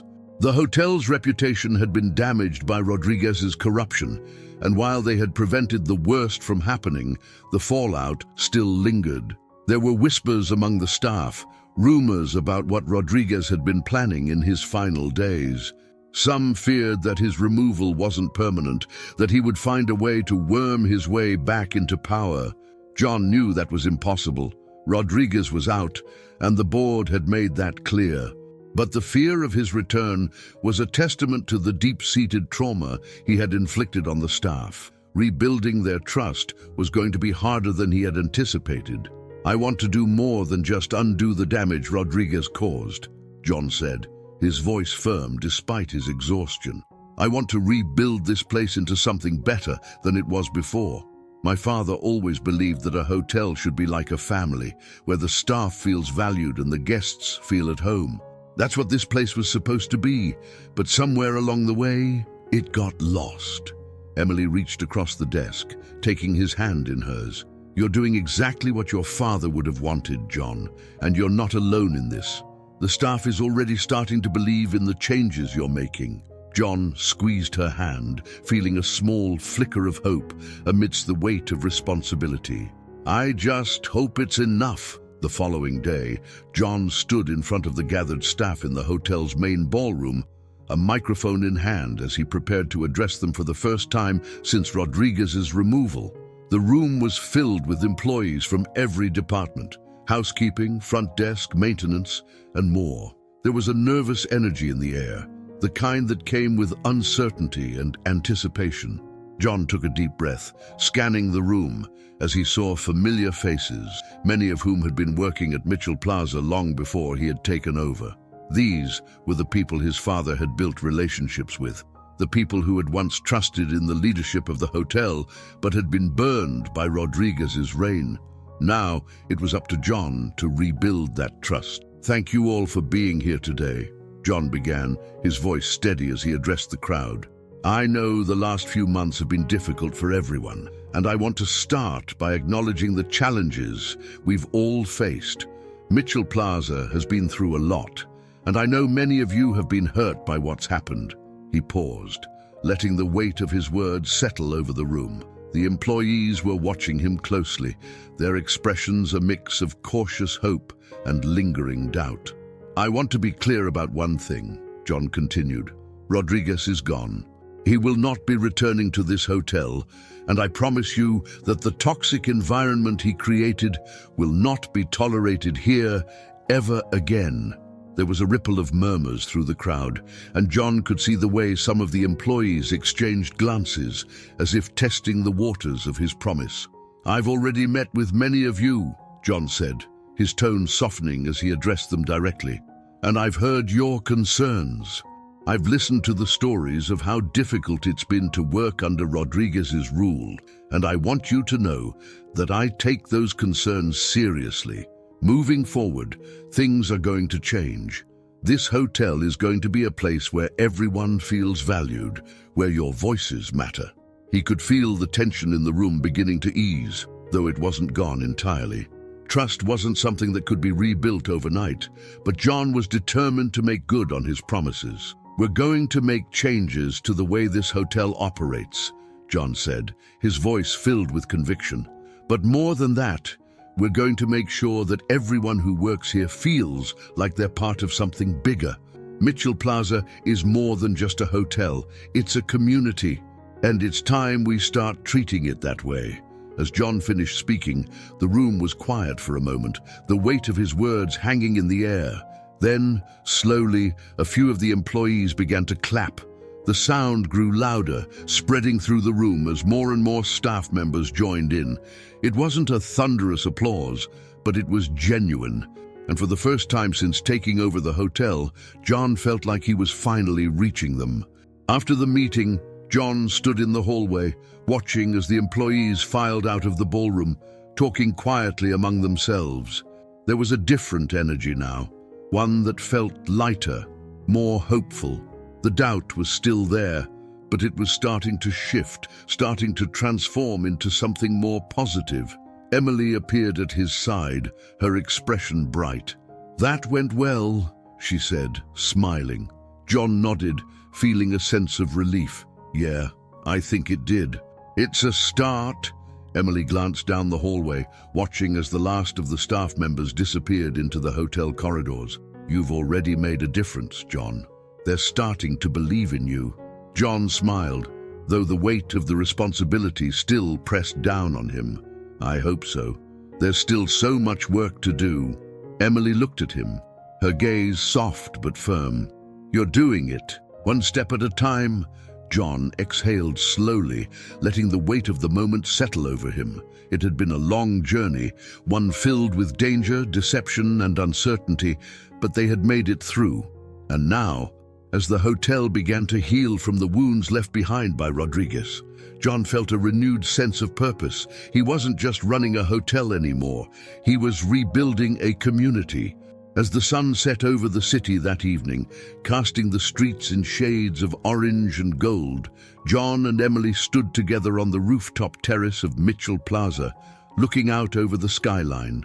The air was cool, a gentle breeze rustling through the trees below. "I never thought we'd get here," John said quietly, his voice filled with a mix of wonder and exhaustion. Emily smiled, leaning her head against his shoulder. "We did it, though. And now you get to build the hotel your father always wanted." John nodded, feeling a sense of peace settle over him. For the first time in months, the future didn't feel like a weight pressing down on him. It felt like an opportunity, a chance to create something new, something better. Mitchell Plaza was more than just a hotel, it was a legacy. And now, with Rodriguez gone and the staff beginning to trust in the future again, John knew they were finally on the right path. He wrapped his arm around Emily, pulling her closer as they watched the city below. Together, they had faced the worst, and together, they would rebuild. John Mitchell stood in the lobby of Mitchell Plaza, watching as the morning sunlight filtered through the large windows, casting a warm glow across the polished floors. The hotel buzzed with quiet activity, guests checking in, staff moving through their daily routines, but there was something different in the air now. It was lighter, calmer. The tension that had once weighed down the entire building was starting to lift, replaced by a sense of cautious optimism. It had been a week since Rodriguez was removed from the hotel, and though the transition hadn't been easy, John could see the small but meaningful changes taking shape. The staff had begun to relax, their smiles more genuine, their steps less hurried. The fear that had gripped them for so long was starting to fade, replaced by the hope that maybe, just maybe, things would be different now. John walked slowly through the lobby, taking in the familiar sights and sounds of the place he had called home for so much of his life. Mitchell Plaza had always been more than just a hotel to him. It was a legacy, a symbol of everything his father had worked for.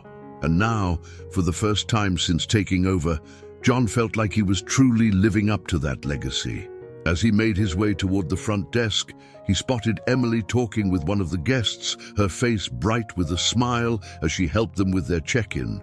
The sight of her, calm, confident, and so deeply involved in the work they had fought for, brought a smile to John's face. Emily had been his rock through all of this, and now, as they stood on the other side of the conflict, John couldn't imagine doing any of this without her.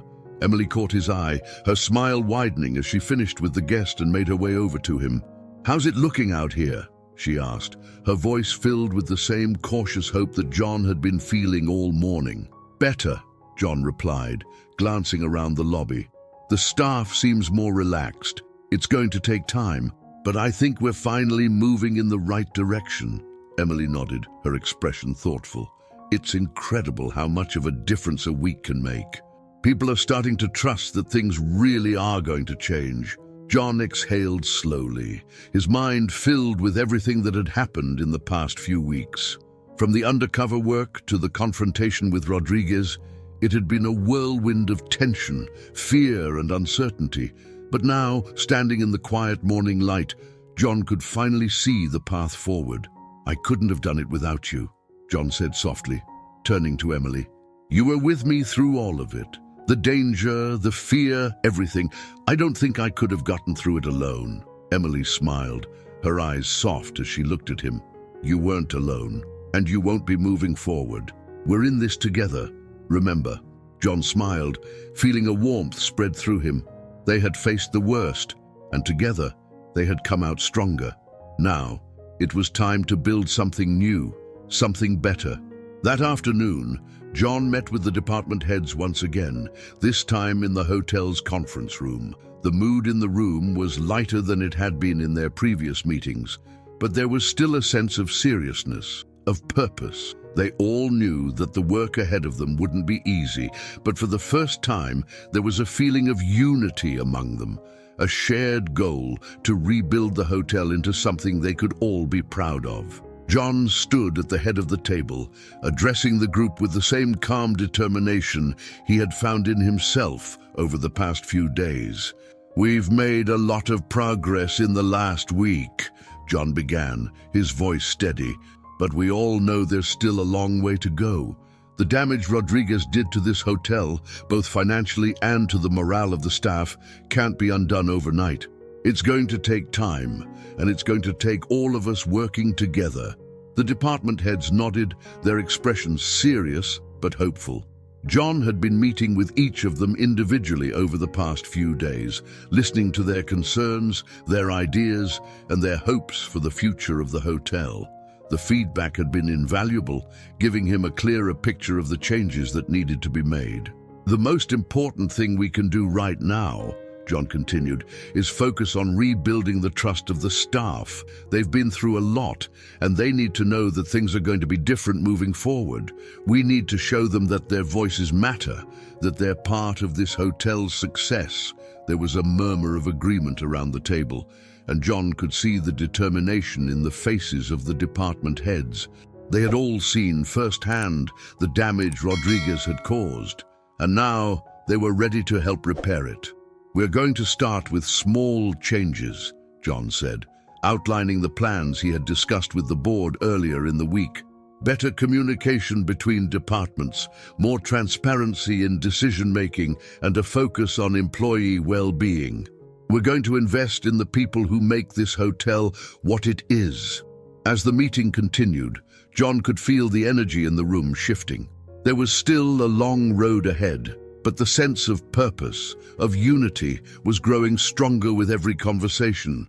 Mitchell Plaza was more than just a building, it was a community, and now they were finally starting to rebuild it. By the time the sun began to set that evening, casting the city in a soft orange glow, John found himself back on the rooftop terrace, looking out over the skyline.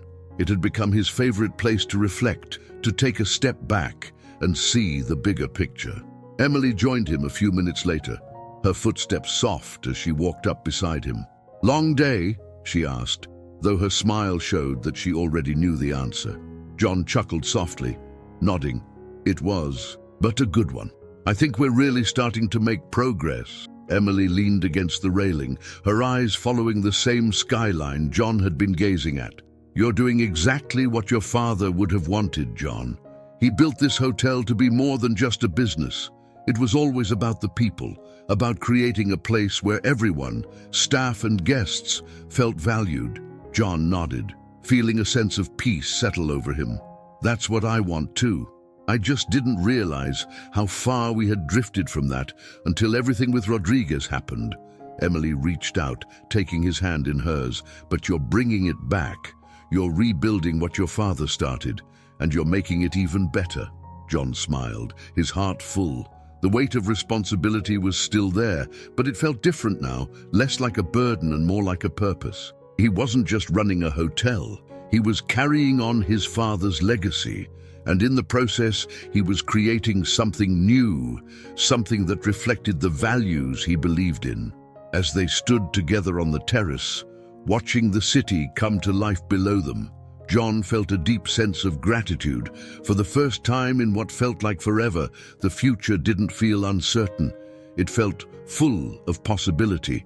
The next morning, as John walked through the lobby on his way to a meeting, he was stopped by one of the hotel's longtime employees, a housekeeper named Maria.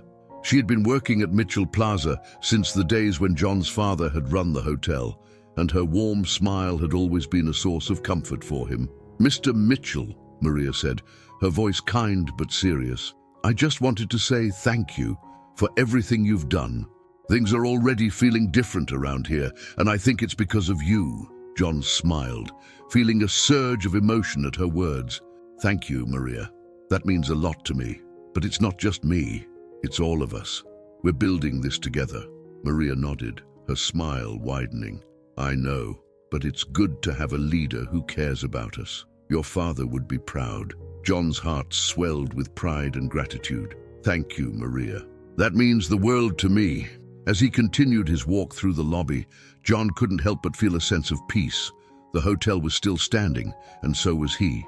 They had faced the storm, and now they were ready to rebuild. Mitchell Plaza was more than just a hotel. It was a community, a family, and John knew that together they were going to create something truly special. I hope you enjoyed today's story. Subscribe to the channel so you don't miss more stories like this. Leave a like and comment below what you thought of the story. See you in the next video.